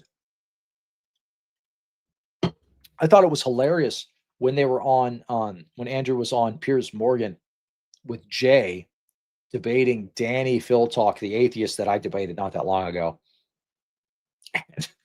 What did you just called him gay? Danny and his friend just melted down. I thought it was hilarious. Do you? That's funny. Obviously, Andrew Wilson's language is harsh, but I think people look. I get it. As Christians, we should watch what we say. That kind of a thing. I enforce that more on myself, though. You know what I mean? Like I'm not going to be the guy that piety signals and is like, oh, anybody who's a Christian that says bad language is not actually Christian. That's bad. I mean, whatever. You can say that if you want to, but I'm not a huge fan of the guys that dismiss people because of the way they speak or something. Like I'm more hard on myself than I am other people, if that makes sense. Like I try to keep a strict rein on my tongue. I don't use profanity on this channel. I never have. I probably never will unless I slip up or something. But I don't know. I like Andrew Wilson. Do I do the protein before or after lifting? After, always. Let's see. Thoughts on Thomas Cranmer and his theology? Based. I don't use any supplements, and I'm in incredible, not cleave shape. Not cleave shape. Hey, dude, I'm in a shape, dude. I'm in a shape, okay? Shape is round. No. No, I don't know. I think I do all right. You know what I mean? I gotta drop some weight for sure, though. I don't use any supplements. I'm an incredible, not just cliche, but I cook all my own food and live so active. I can eat big calories. Yeah, I'm not gonna lie. I've been kind of lazy with the jiu-jitsu gym lately. I was gonna go today, but I did this live stream instead. But what I will do, I got a PF Chang's membership, Planet Fitness membership. I'll go there and hit the elliptical for a little while. That's what I had planned on doing a little later. Let's see. What is Newman ranting on? Is he actually debating somebody in the comments, or is he just being like schizo? Oh, he's debating Araconda. Okay, that's fine. Hey, what's up, dude? Welcome to the show. How am I doing on the goal? 3 more super chats and we're at goal. Help me get some books, y'all. If you want to send in a super chat, really appreciate it. The best way to lose weight is to put on a 20 to 40 pound kit on boots and go tread water. Bro, that's hardcore. Yeah, you probably would lose weight trying to keep your head above water with 20 or 40 pounds strapped on you. Boots on and go treading water in boots, dude. What did you do? Were you like a Coast Guard guy? I don't know how you could tread water in boots. That seems hard. I have a lot of sympathy for traditional Catholics. They really want their old church to come back, but sadly, it doesn't seem like it will. It's a terrible place to be in. Yeah, I agree. I got a lot of sympathy for guys like Tim Gordon, like Timothy Gordon, like Anthony Stein, Taylor Marshall, all those dudes I actually really respect. A lot of the Trad Cat guys, I respect them. Taylor Marshall's retweeted me a couple of times, actually. Anthony Stein is a great show. If you haven't checked it out, he reports on a lot of the same stuff that I report on, but I got to this one a little quicker than he did. I reported on that what did I reported on something about the Jubilee thing before he did. And I was like, yeah, I got him. Milo just hates Protestants. Oh, okay. Brian Holdsworth. Yep, that's right. Let's see. Eat cauliflower rice every day. Yeah, right on. Am I super behind? What's up, Mikey? What's up, dude? Right on, bro. Good to see you. Okay. I don't do any particular diet, but I eat one meal a day. I can't do that, dude. One meal a day, bro? That sucks. Oh, one meal a day, that would stink. People tell me I should do like intermittent fasting or something. I don't want to do that. That stinks. That's what my senior pastor does. He does intermittent fasting. Thoughts on Joshua Charles? That guy. There was a post not that long ago. Let me see if I can pull it up. There was a post I responded to where I was talking about reading or something. Oh, let's see. I was talking about the Peloton set. Okay, yeah, let's look at this. So there was a post. I'll pull this up on the screen. Thoughts on Joshua Charles. Okay, so this guy was trying to call out Joshua Charles, who'd said he had read the Philip Schaff set or something in 2 years. Reminder, Joshua Charles said he became Catholic after reading all of the church fathers in 2 years, a feat which is literally impossible. And I think he was talking specifically about the Philip Schaff set. I don't remember, but I believe that was the case. And he says, I've read all the works Gavin quotes from in full. When you read each of these quotes in context and even on their own, they simply aren't an example of St. Augustine making the point that Gavin is making. So I commented on here. I'm like, dude, you don't think you could read the Schaff set in 2 years? 37 volume. And I don't agree with this part. You should become Catholic or whatever. So don't clutch your pearls in the comments or something. It's just like, it's not that hard. You can read the whole thing in 2 years. The 37 volume Philip Schaff set, Church Fathers set, could be 37 or 38 volumes. It's roughly 500 to 1,000 pages in each volume, totaling 22,896 pages. I can read 300 to a 400 page book in an afternoon. I don't doubt someone has read through the Schaff set or could read through the Schaff set in 2 years. I disagree wholeheartedly that Roman Catholicism is correct, but I'm just saying it's reasonable to read the Schaff set in 2 years. I don't think that's that hard. Unless your brain is completely cooked from dopamine or you're like a poor reader, you should be able to read a 400 page book in a day if you wanted to. Like if you really wanted to, you sat down for 4 hours, you could read a 400 page book. I don't think that's that hard. So somebody commented on here. This guy, he was a nice guy. Live stream yourself reading a 300 to 400 page book in 4 hours, or I won't believe it. Said that would be the most boring live stream ever. I tell you what, I'm currently on page 30. This Peloton book. This is set 1.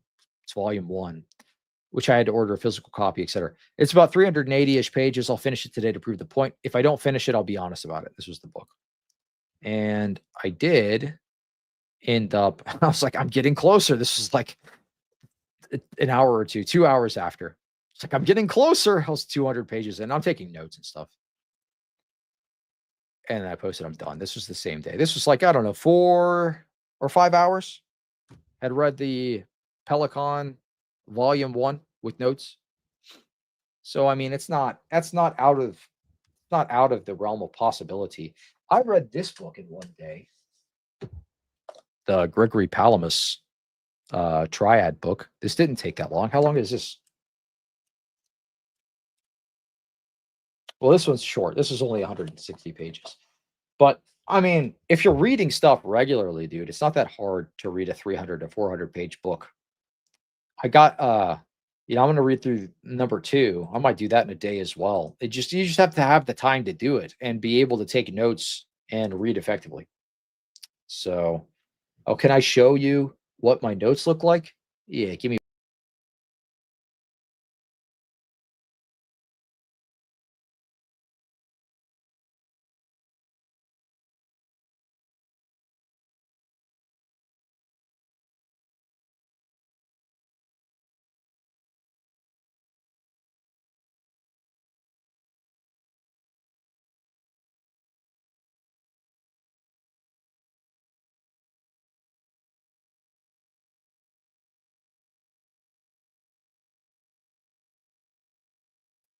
All right, so let's take a look. This is the book here. Someone said, look at the notes. So, I mean, all I did is I kind of color coded it here, and whatever's pertinent to the section that I'm reading, I have tabs for it so I can flip to it. Let me flip to a section that has a tab. But I'll notate like, okay, so here's one section. There's a whole margin here that you could take notes in. I'll like highlight it and put why I highlighted, or highlight. I'll underscore it and put why I underscored it over here.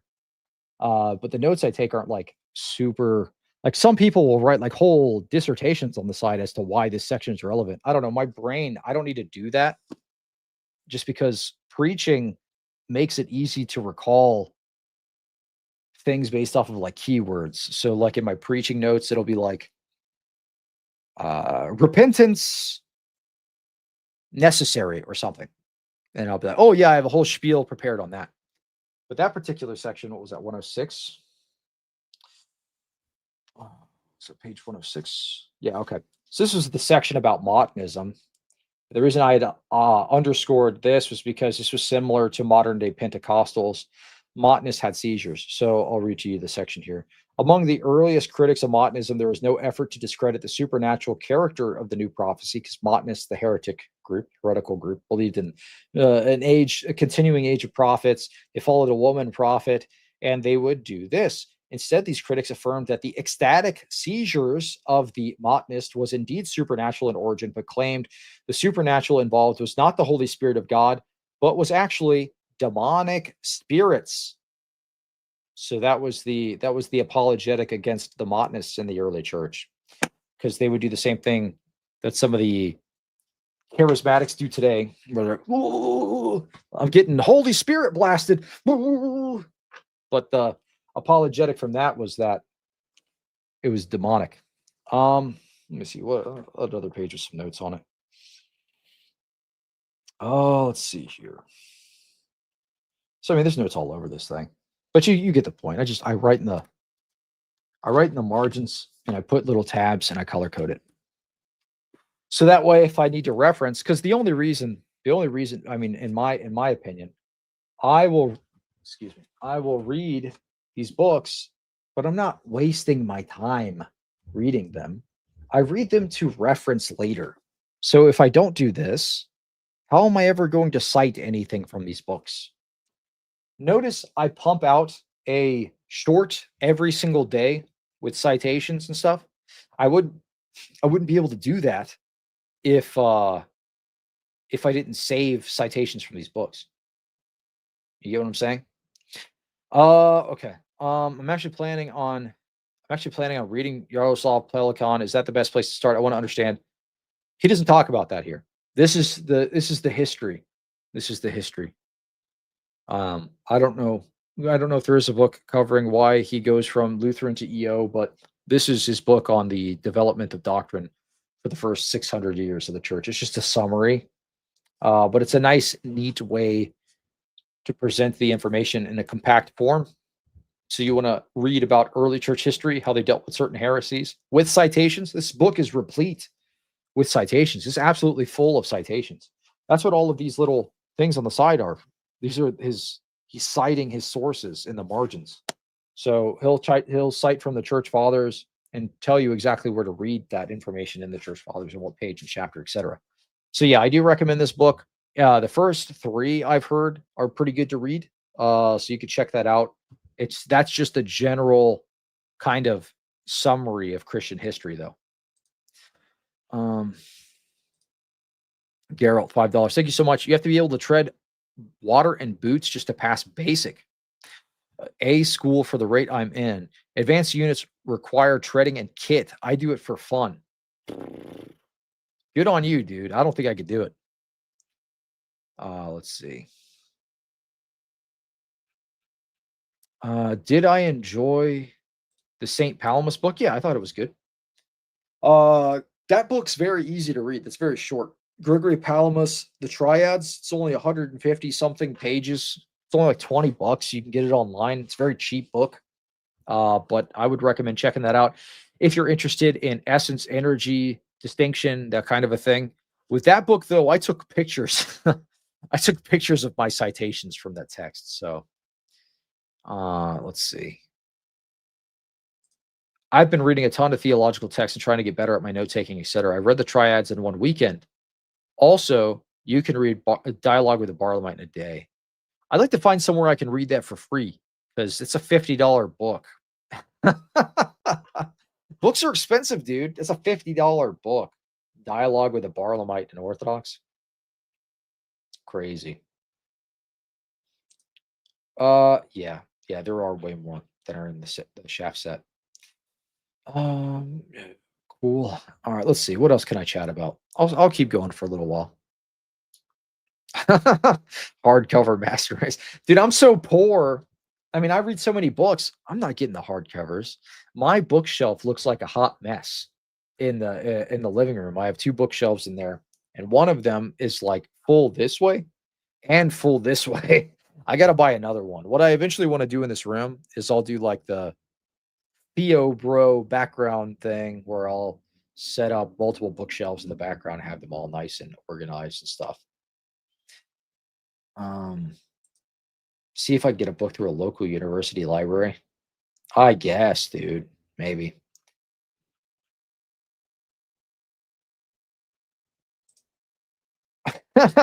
Do what those OF girls do and put books on an Amazon wish list so people can buy you stuff and get 5% cash back. Is that true? That would be pretty interesting. Open up a P.O. box to get these books shipped to.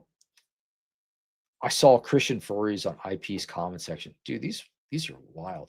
My wife made me start doing digital books. You know what? I did that same thing with this set here, with the Pelican set, but let me show you something. This is obnoxious, dude. So I got this stupid Kindle app on my phone, and I bought the Pelican Volume 1 set. This is what the freaking thing looks like in the. How am I supposed to read that? They kept the margins in the ebook, dude. Hold on. I don't know if you see that. They kept the huge margins in the ebook. How am I supposed to read that? So I had to buy the physical. I had to buy the physical book. Yeah, that's what's wrong. No bookshelf behind you. Yeah, bruh. And you know what stinks? Usually I like doing ebooks, but for whatever reason, this stinking app won't let me highlight and copy more than one word. I try to scroll over to highlight or something. It won't let me scroll over more than that. It's super annoying. I like using the Apple bookstore books. Good grief. Come on, focus. Yeah, there you go. The Apple bookstore books. Physical books are where it's at, man. I tend to agree, but I do like using the Apple bookstore because you can adjust the font, you could adjust the spacing, you could adjust all that stuff, and it's easy on the eyes. Yeah, no clanker books. That's funny, dude. All right, let's see. What else do I want to talk about on X? There's a ton, dude. Twitter's just a freaking nightmare, but it's so hilarious. Oh yeah. Hold on. I'll pull this up. So let's talk more about this. Let's talk more about this Jubilee thing. Pope Leo is going to continue Francis's support for the pro-LGBT policies of Father James Martin, which are contrary to Catholic teaching. So says Father Martin, who met privately with Leo. Leo approved Vatican releasing news of the meeting. So much for the reset. Yep. So all the trads get their dreams dashed. Sorry, trads. This is the new face of Catholicism. James Martin. It's so wild to me. I mean, but I guess not. Pope Leo that I heard from Pope Francis, which is a desire to welcome all people, including LGBTQ people. So I think it's a continuation of that kind of approach, that kind of pastoral approach. My sense from knowing him a little bit at the Synod is that he's a very open, welcoming, inclusive person. So I wasn't too worried, but it's wonderful to hear this continuation. There's a lot on his plate. Ukraine, Gaza, Myanmar, Sudan, places like that are high on his priority list. He wants to work for peace and unity, but he also wanted to remind people that this is a church for todos, todos, todos. If people were happy with Pope Francis's approach to LGBTQ Catholics, they're going to be happy with Pope Leo's approach. I heard the same message from Pope Leo. So if you were happy with Francis, you're going to be happy with Leo. There you go. It's a wrap. Francis 2.0. But is anyone really surprised? I mean, Francis literally picked, what was it, something like 60%, 70% of all of the cardinals. He picked them. He appointed them to their office. He appointed more cardinals than I think any pope in history. So is anyone surprised that he got his pick, someone exactly like him, to be his successor? I'm not surprised at all. Yeah. I'm not sure how someone could be Catholic today. The Eastern Orthodox position is way more consistent if you're looking for an apostolic church. I 100% agree. If you're sold on the whole one true church thing, out of the options there, Eastern Orthodoxy would be number one. Roman Catholicism would be like number 7 million. Roman Catholicism doesn't even seem close to true to me. It's very fake and very gay, as we see here. Oh, I've never had the temptation to become Roman Catholic. It's just never been a thing. I just know what happens, dude. And I'm not like a super anti-Roman Catholic guy. If a Protestant dude steps out of line and they start bashing them a little bit too hard, or they start to say, like some of these dum-dums out there will say like things about Mary or whatever. Or there was that Taco Talks guy. That made me mad. Did y'all see that Taco Talks thing where he was like staring during the prayer, wouldn't join in on their prayer, and was like drinking water? He's just kind of like, they were trying to pray for the kids of that tragedy at that Catholic school situation. And he was just sitting there like staring. Did you guys see that? That was nuts.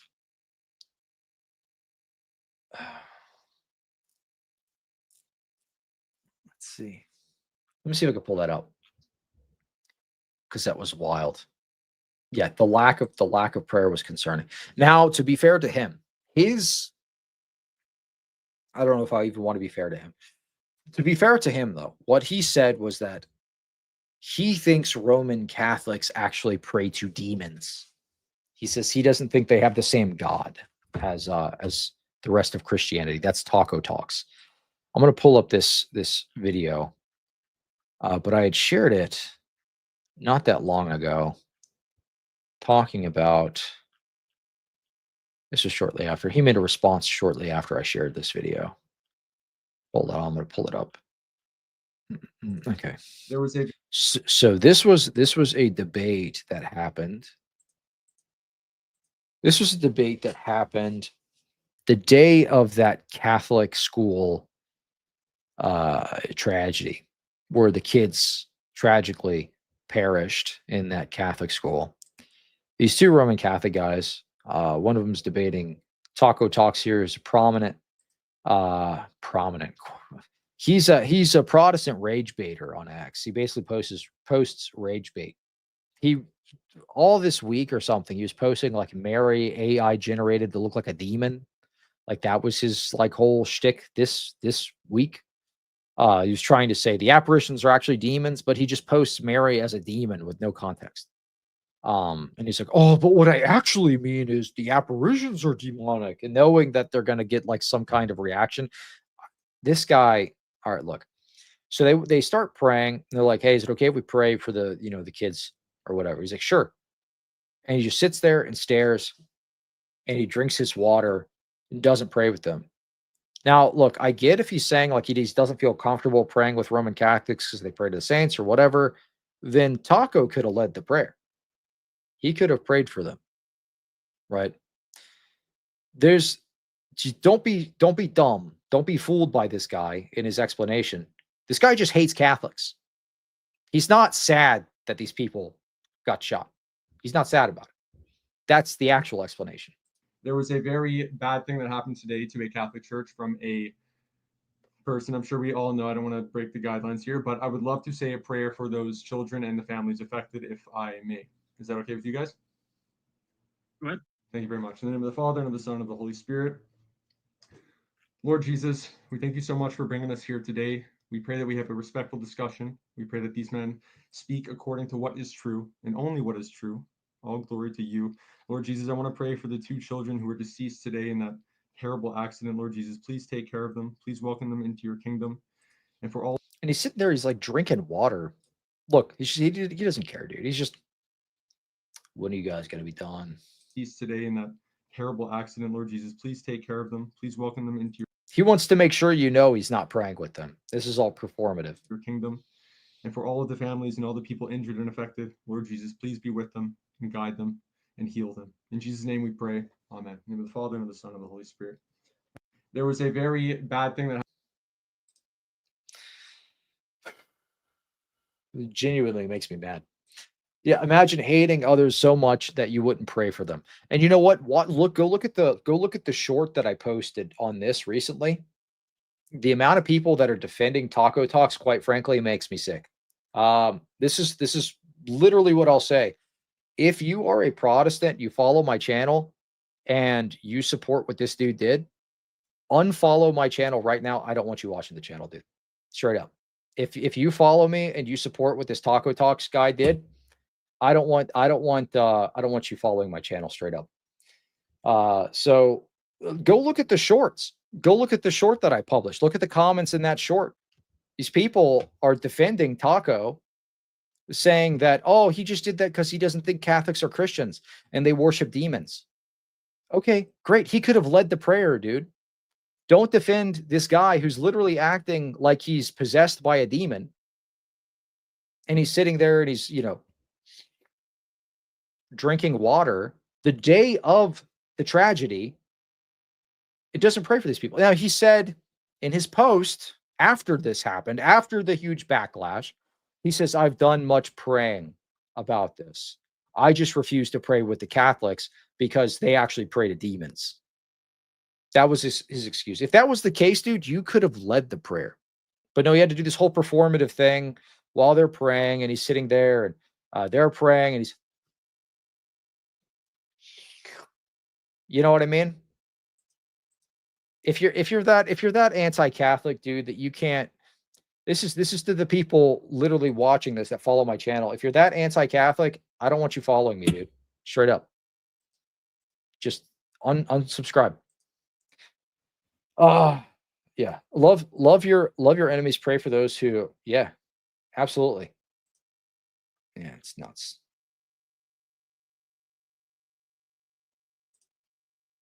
Unsubscribe from me then, dude.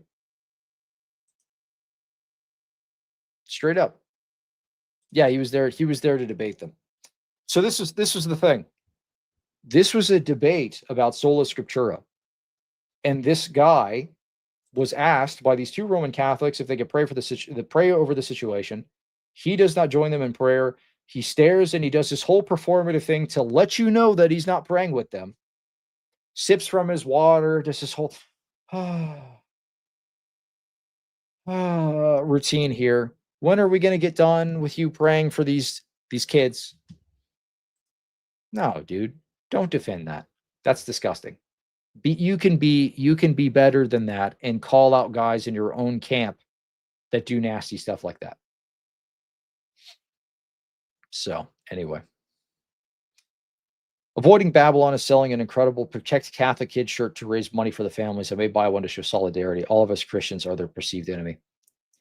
Look to see where the money's going to, because if it's going to some like Jesuit parish or something, and they're going to actually send the money to like support this LGBT nonsense that's going on there, then I would maybe not send money for that. But if there's a way that you can make sure the money actually gets to the families themselves, rather than the Roman Catholic Church, then yeah, support the families. It's horrible. Keep them in prayer too.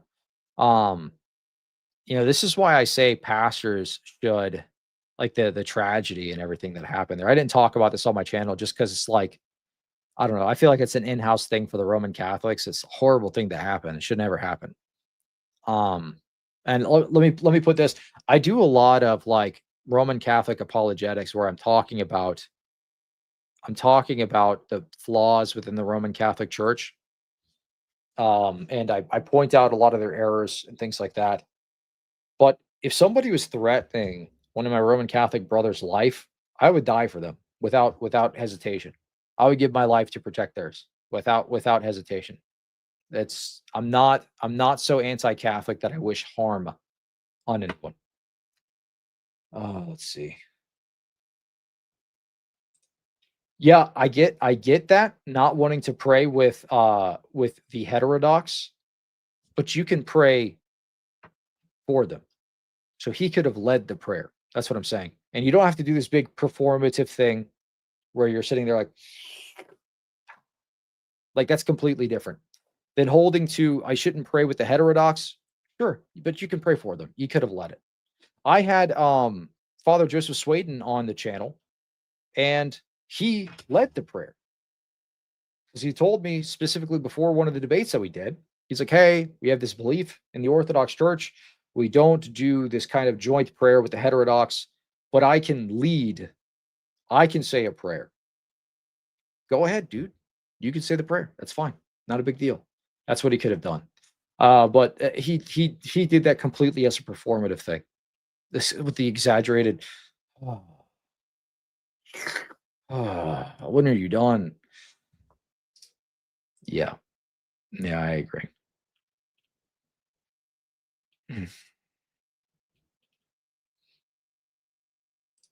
Yeah, if he said, I'll say the prayer, I think that would be fine. Absolutely. Yeah, I mean, there's a million different ways that he could have handled it, but Taco is a guy that this is what he does. He's so anti-Roman Catholic that he can't control himself. Oh, you know what? I didn't get to this. Just apologist, $5. I saw the goal and felt compelled to give. LOL. Any good theology reads lately? And next book to buy. Love the work, Pastor Ben. God bless. Thank you so much. Yeah, we were just talking about this. I just read the first volume of the Pelican set. I'm going to read volume 2 and 3 next. After that, I don't know. I might go into 4, 5, and 6, but I've heard that the 4, 5, and 6 is not as good. So I don't know. We'll see. We'll see what I get into after that. I might read. I have some stuff on my reading list. I might read. Let's see. What do I have on my list? Got a whole bunch of books. I was going to read through Saint Maximus, The Cosmic Mystery of Christ. Saint Cyril of Alexandria and the Christological Controversy by McGuckin. What else? I have a bunch of stuff. I want to read through. I want to get the Ecumenical Council set and do notes on some of the canons there. I think that might be interesting. There's a bunch of books that I want to get though. Actually, no. The next book that I want after this, after I read the Maximus books, I'll probably get a dialogue with a Barlamite and Orthodox and read through that, just so I can be done with essence energy distinction for a while. Let's see. Given the context that Taco is personally antagonistic of Catholics, I get your points more. Yeah. So let me just pull up this dude's page, man. So this is Taco Talks. This is all this guy does. Here. And people were defending this guy in that short, which is insane to me. Okay, so this is what this guy posts. Hold on. There's a bunch of ads today. Hold on. There you go. Okay, so here you go. This is the kind of stuff that he posts without context. Just the Virgin Mary AI generated to look like a demon. And then people is like, this is Roman Catholics. Ha ha ha ha ha. And then he'll post this stuff. And then later when everybody gets mad and retweets him a bunch, he then does these kind of like backtrack apologies where he'll be like, oh, actually what I was talking about was Marian apparitions are actually demonic because they're a demonic delusion. I didn't mean the Virgin Mary was demonic when I posted this out of context picture of Mary as a literal demon.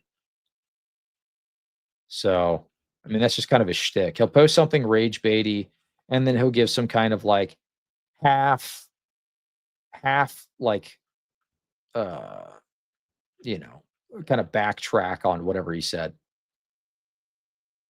So, yeah. I prayed much in the last 24 hours for those that are victimizing their families. I will not partake in Catholics praying to a false god.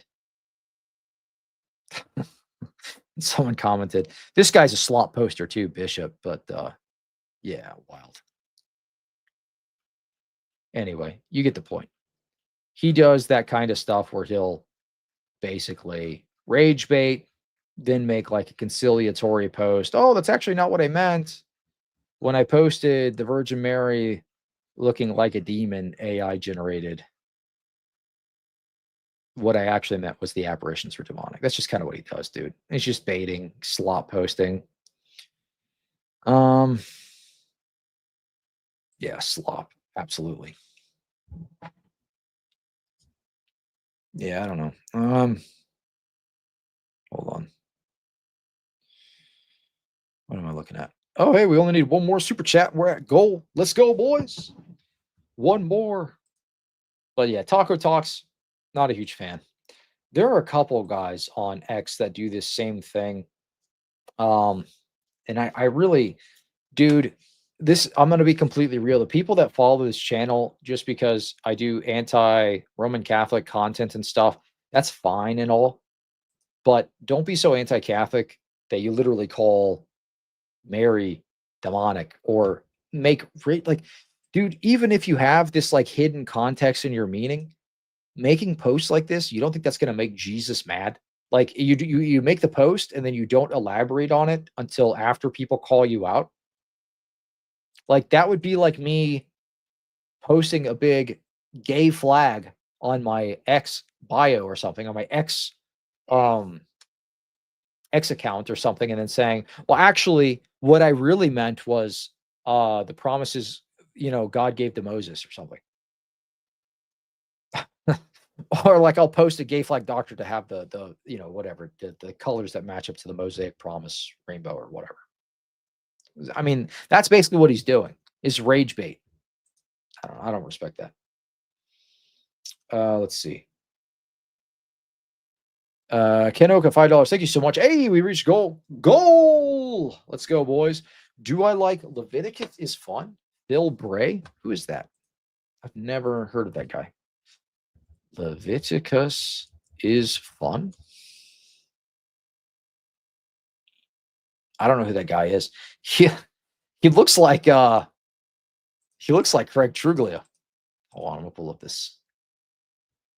He kind of looks like Craig Truglia. Doesn't that guy kind of look like Craig from the side profile there? This is the what is this, like Protestant Craig? Why do priests eat the sin offering? Yeah, they did. If the sin offering was grain, God got a handful of the grain as his food offering, and the priest. As he talks, he doesn't look like Craig, but from the side profile, I thought he looked like Craig Truglia. That's kind of funny. Yeah, I don't know who this guy is. I've never seen his channel. Say what? Why do priests eat? Leviticus is fun. Oh, he's got 1,000 subscribers. No, I've never heard of this guy. Never heard of him. What's his deal? Somebody tell me. Protestant. Yeah, that's funny. Cleve, I will say, if I'm judged for every careless word I speak, then it's over for me. Yeah, it would be over for me too. Well, we will have to give an account, but I don't know, man. I'm harder on myself than I am on other people. I'm more patient with other people's sins, especially if they're attempting to be repentant about it or they struggle. Like I've got a lot of buddies that are like vets, and they have, pretty foul mouths. My senior pastor's a vet. He was a Navy medic, combat medic. And when he was getting out of the military, he used a lot of foul language and stuff like that. I don't know, dude. I have a softer heart for that kind of stuff. Like you can Yeah, the goal, the ideal is to not use profane language, that kind of a thing. But like, I just the pearl clutching is so effeminate to me on X, on YouTube. People doing this whole like purity spiral nonsense with people who happen to be Christians, but there's a lot of Protestant backbiting that goes on where it's like you can't even associate with people that have differing views than you. Otherwise, you're going to get backbit by like 20 different people. Yeah, Jim Bobs will blaspheme against God by disrespecting him and attacking mom. Then they will remind us of this proverb. So is the man that deceiveth his neighbor and said, Am I not in sport? Yeah, am I not joking? It was just a joke. Right. Yeah. Yeah, what did Jim Bob do? Yeah, made by Jim Bob, the Orthodox guy. That guy is actually pretty funny.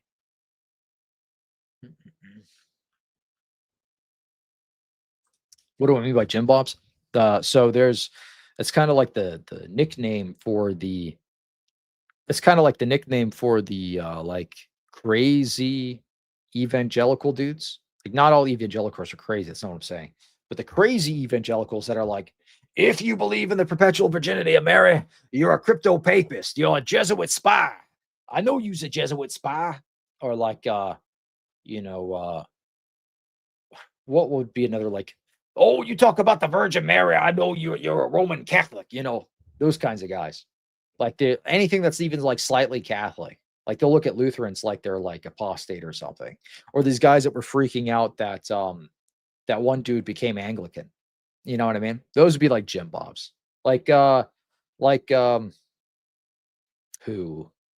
I don't want to call out names. You can figure it out. I'm not gonna call people out. Let's see. Alec Barker, $5. Thank you so much. Not wanting people to act demonic towards Catholics during tragedy. Definitely a Jesuit spy. Dude, you caught me, bro. You caught me. Hold on. I have to reveal something to you all.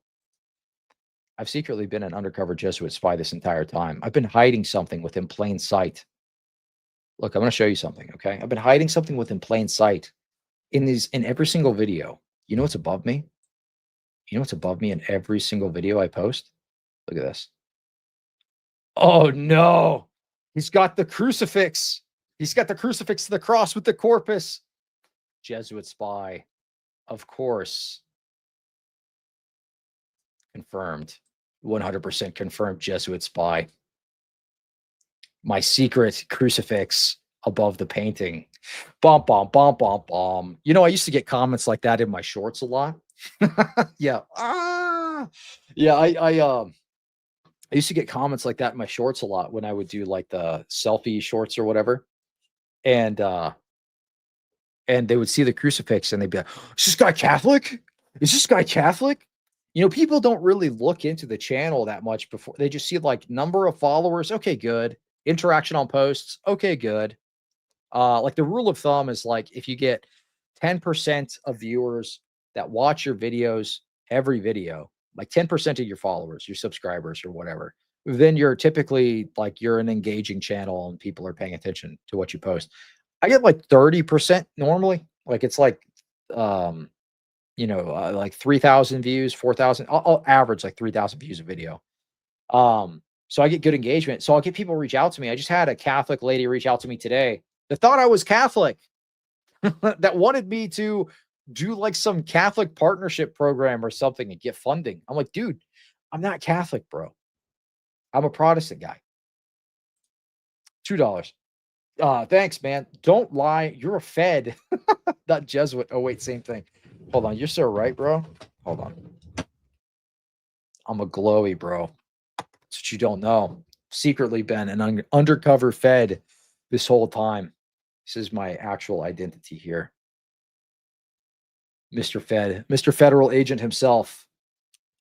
Ben Federal Agent Stein is who I am. I've been playing you all for fools. Oh, snap. Ben is a Jesuit Skittles. When I wear these blue light glasses, it does make me look kind of, that ain't good. This is not a good look, dude. I need different frames.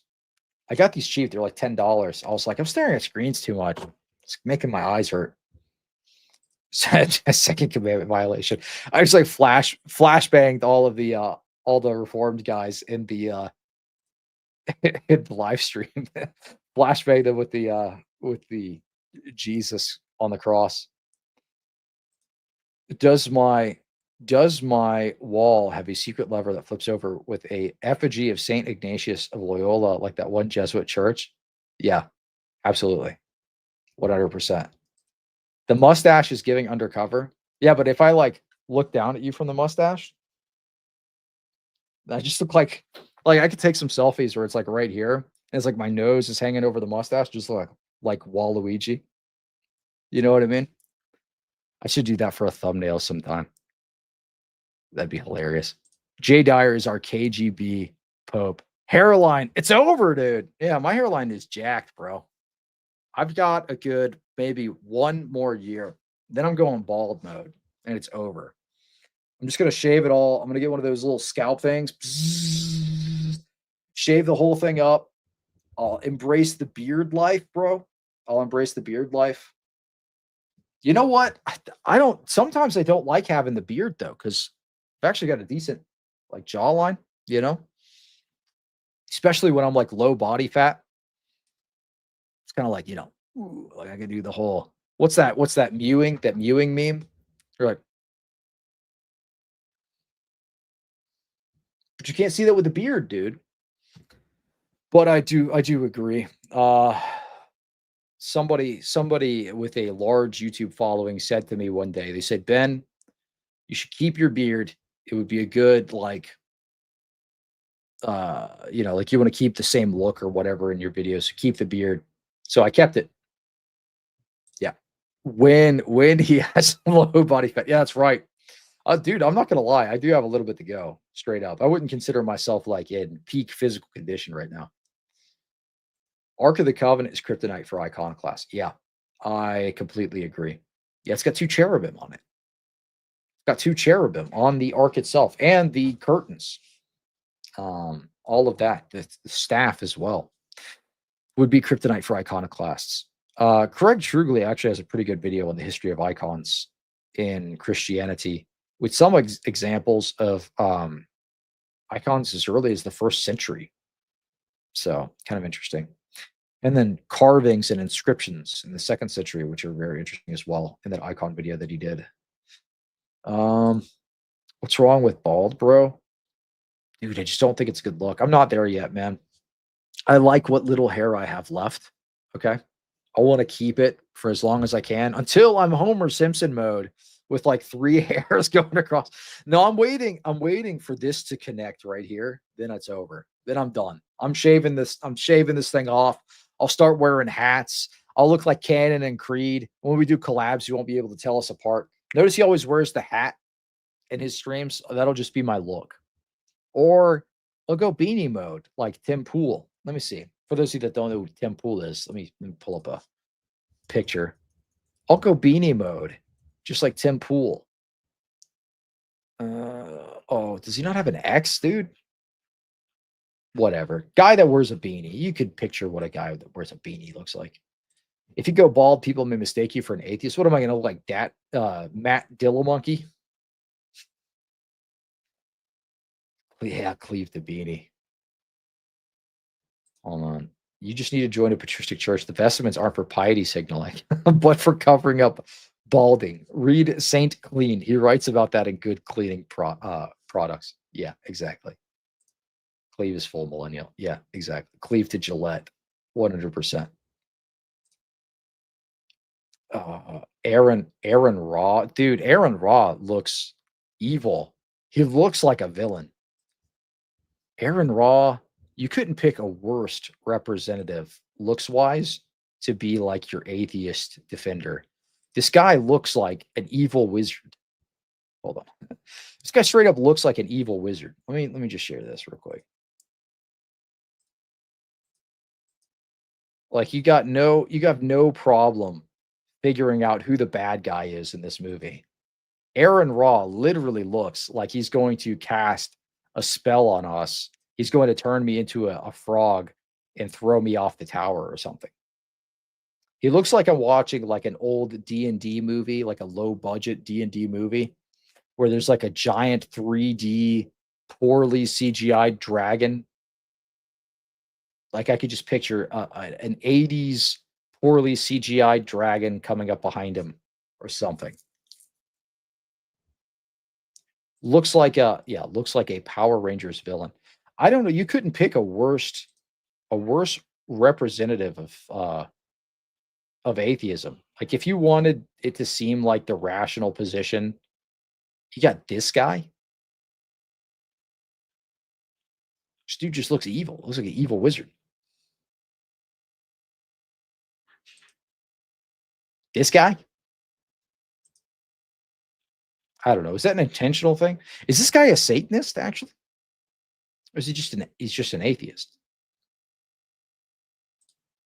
I don't know. I've never taken many of these guys very seriously. Oh, very nice. Awesome. Praise God, dude. Let's see. I'm X90s goth. Aaron Raw looks like the fat old guy at the club who you only talk to when it's you try. Yeah. I'm a huge metalhead and go to metal concerts every weekend. So me and my friends probably just look as evil. That's rough. I went with my wife to a concert recently.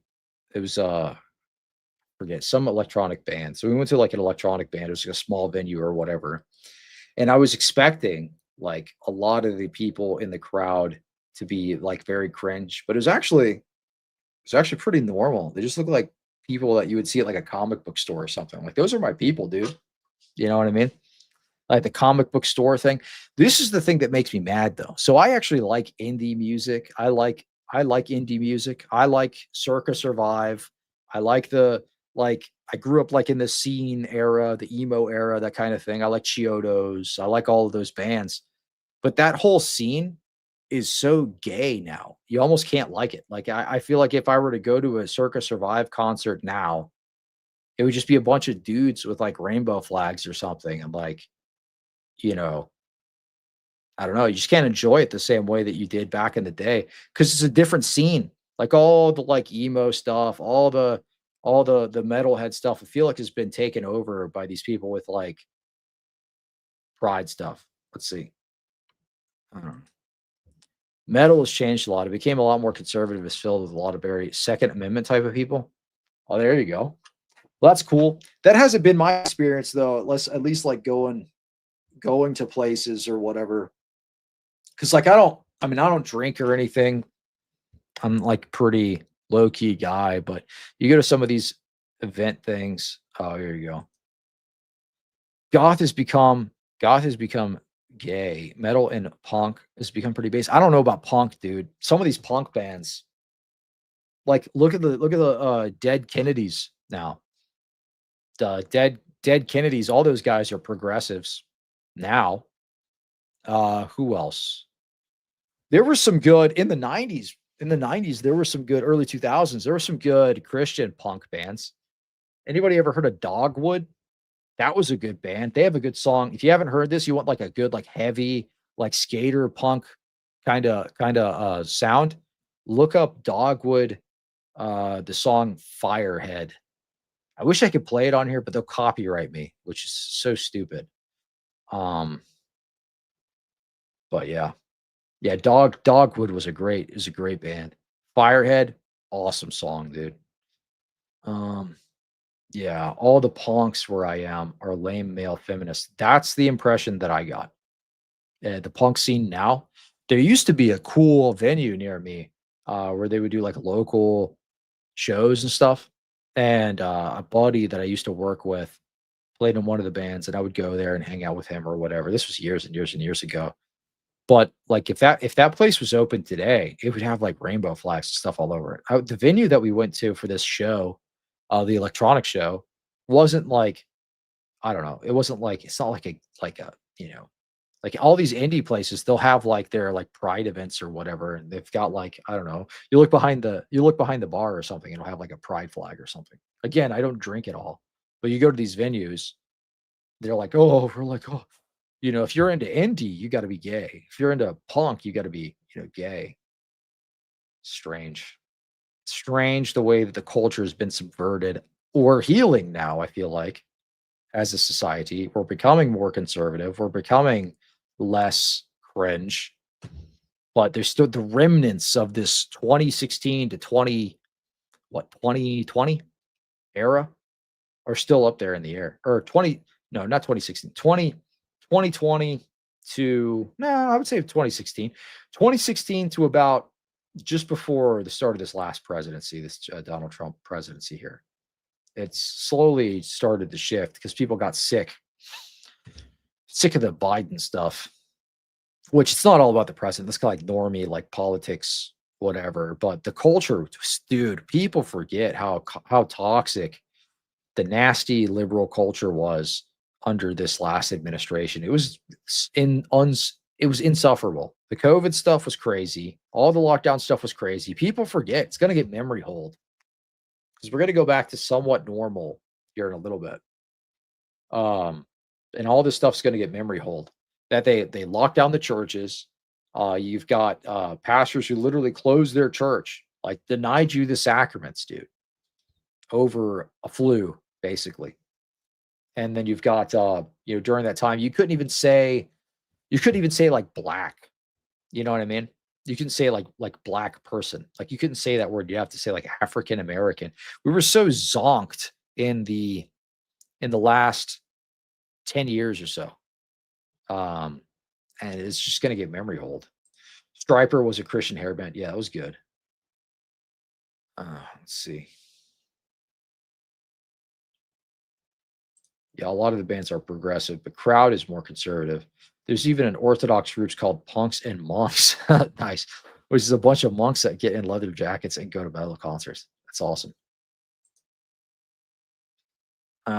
Do I think iconoclasm is heterodoxy or damnable heresy? That's a good question.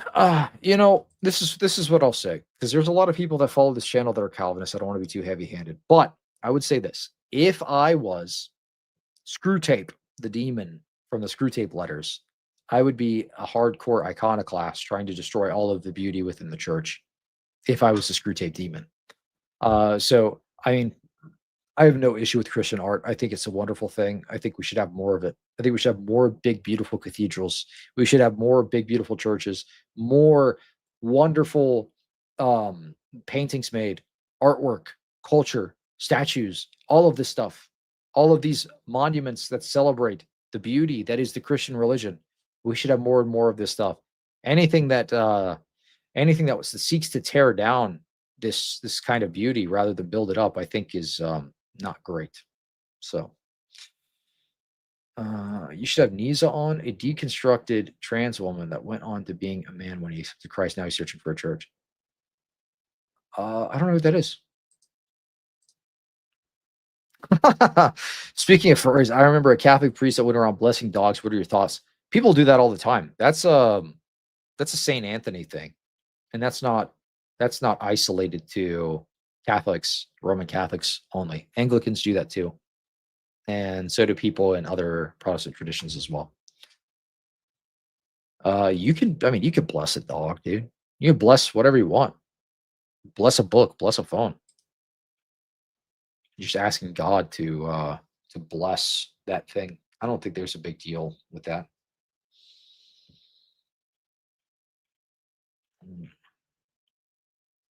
Yeah, Eastern Orthodox also do animal blessings. Yeah, I don't have any problem with that.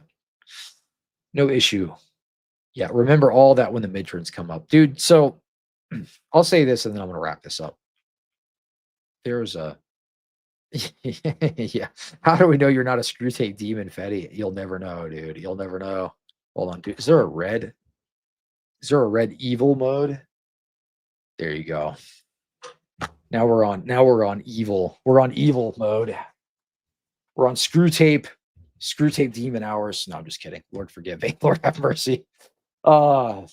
This is evil hours on the Cleave to Antiquity show. So I do want to talk about, no, who's that? The MRDD community. What is that? What is the MRDD community? That doesn't make any sense. I don't know what that is. Explain that to me. Also, Steve, you got to come on the channel sometime, dude. Send me an email. We'll set something up. Let's see. All right, what was I going to talk about? Oh yeah, the Nick Fuentes thing. Because we're talking about. All right, don't forget how crazy things were 5 years ago with the Nick Fuentes thing. They're trying to do this whole thing where they're like, Gavin Newsom is based or something. The reason that they're doing this is to like get the neocons to realize that they could swing the pendulum in the other direction if they continue to support Israel. The problem with this is Gavin Newsom is actually genuinely 1,000 times worse than any neocon. And he's still going to support Israel, I guarantee it. So, like, I mean, I get that he's like using it as like a bait and switch. Like he's like, oh, we're gonna like prop up Gavin. It's like some based hero or something to show that we can tank their polling numbers for a time and then maybe they'll give in to our demands or something. One, first off, I don't think that's going to work. But two, Gavin Newsom's actually genuinely evil. And if you were to look at what he said after this tragedy at the Catholic school, he was one of the guys that said, what did he say? He said, prayer doesn't help you. These kids were actually praying as the shooter came in. That was what Gavin Newsom literally said in response to the shooting. His response was to mock prayer and say it's ineffective because these kids died, which is literally demonic behavior. So absolutely wild. Yeah, practice. This is evil hours. Evil hours. Yeah, goofy. All right, guys. Well, I'm gonna wrap this up. Y'all have a good night. God bless you. I hope this was fun. I wanted to pop on and do this stream, just kind of talk about. I had a lot of bookmarks piling up that I thought were interesting to go through, and that furry thing is nuts, dude. Catholic priest furry. But I'll try to do more of these impromptu streams every now and then. I'd like to be able to do this stuff. Like, I think I look around and I see these guys doing like daily streams and stuff. That would be cool eventually when the channel grows bigger. When I get like, I don't know, if I get to like 6-figure subs, you know what I mean? Or maybe, I don't know, because you get a lot of traffic at like 50K. So maybe I'll transition into doing more streams or something around that point. Until then, it's just way easier for me to do like one live stream a week on Thursdays. And then if I want to do like an impromptu thing, just kind of wing it. You know what I mean? But we're going to have a debate tomorrow for those of you that are unaware. Let me pull this up here. So we're going to have a debate tomorrow between a Roman Catholic gentleman and let me share my screen. Between a Roman Catholic gentleman and a true Orthodox priest on the subject of ecumenism. So make sure that you check out the live stream. Hold on. There you go. This right here. All right, ecumenism. Debate, should Christians be ecumenists? Taylor Barrett versus Father Boniface. This will be at 8 p.m. Eastern tomorrow. So this will be a good debate. Very interesting. These true Orthodox guys are coming on to do more debates on the channel, so that'll be really cool. If you can think of any other cool topics you'd like to see some of these guys debate, let me know. And if there's any other topics you'd like to see other people debate, let me know as well. After that, the following debate live stream that we have scheduled, again, I don't have anything scheduled for the 11th because it's gonna be my daughter's birthday, so I don't do anything on that day. So I might do a live stream on a different day that week or something. We'll see. But I might not schedule. I might just do a random impromptu thing. But on the 18th, we're going to have Pop Cultured versus Isaiah Presley the Phone. So Presbyterian versus a Roman Catholic guy. So is the Roman Catholic Church the one true church? That'll be on the 18th. Then after that, we're going to have the Scholastic Lutheran guys back again on the 25th to do another Lutheran hot seat. If you'd like to see hot seats with other denominations and stuff like that, check it out and let me know what other denomination you'd like to see a hot seat stream with, Q&A, ask them whatever question you want. But anyway, thank you all so much for watching. God bless.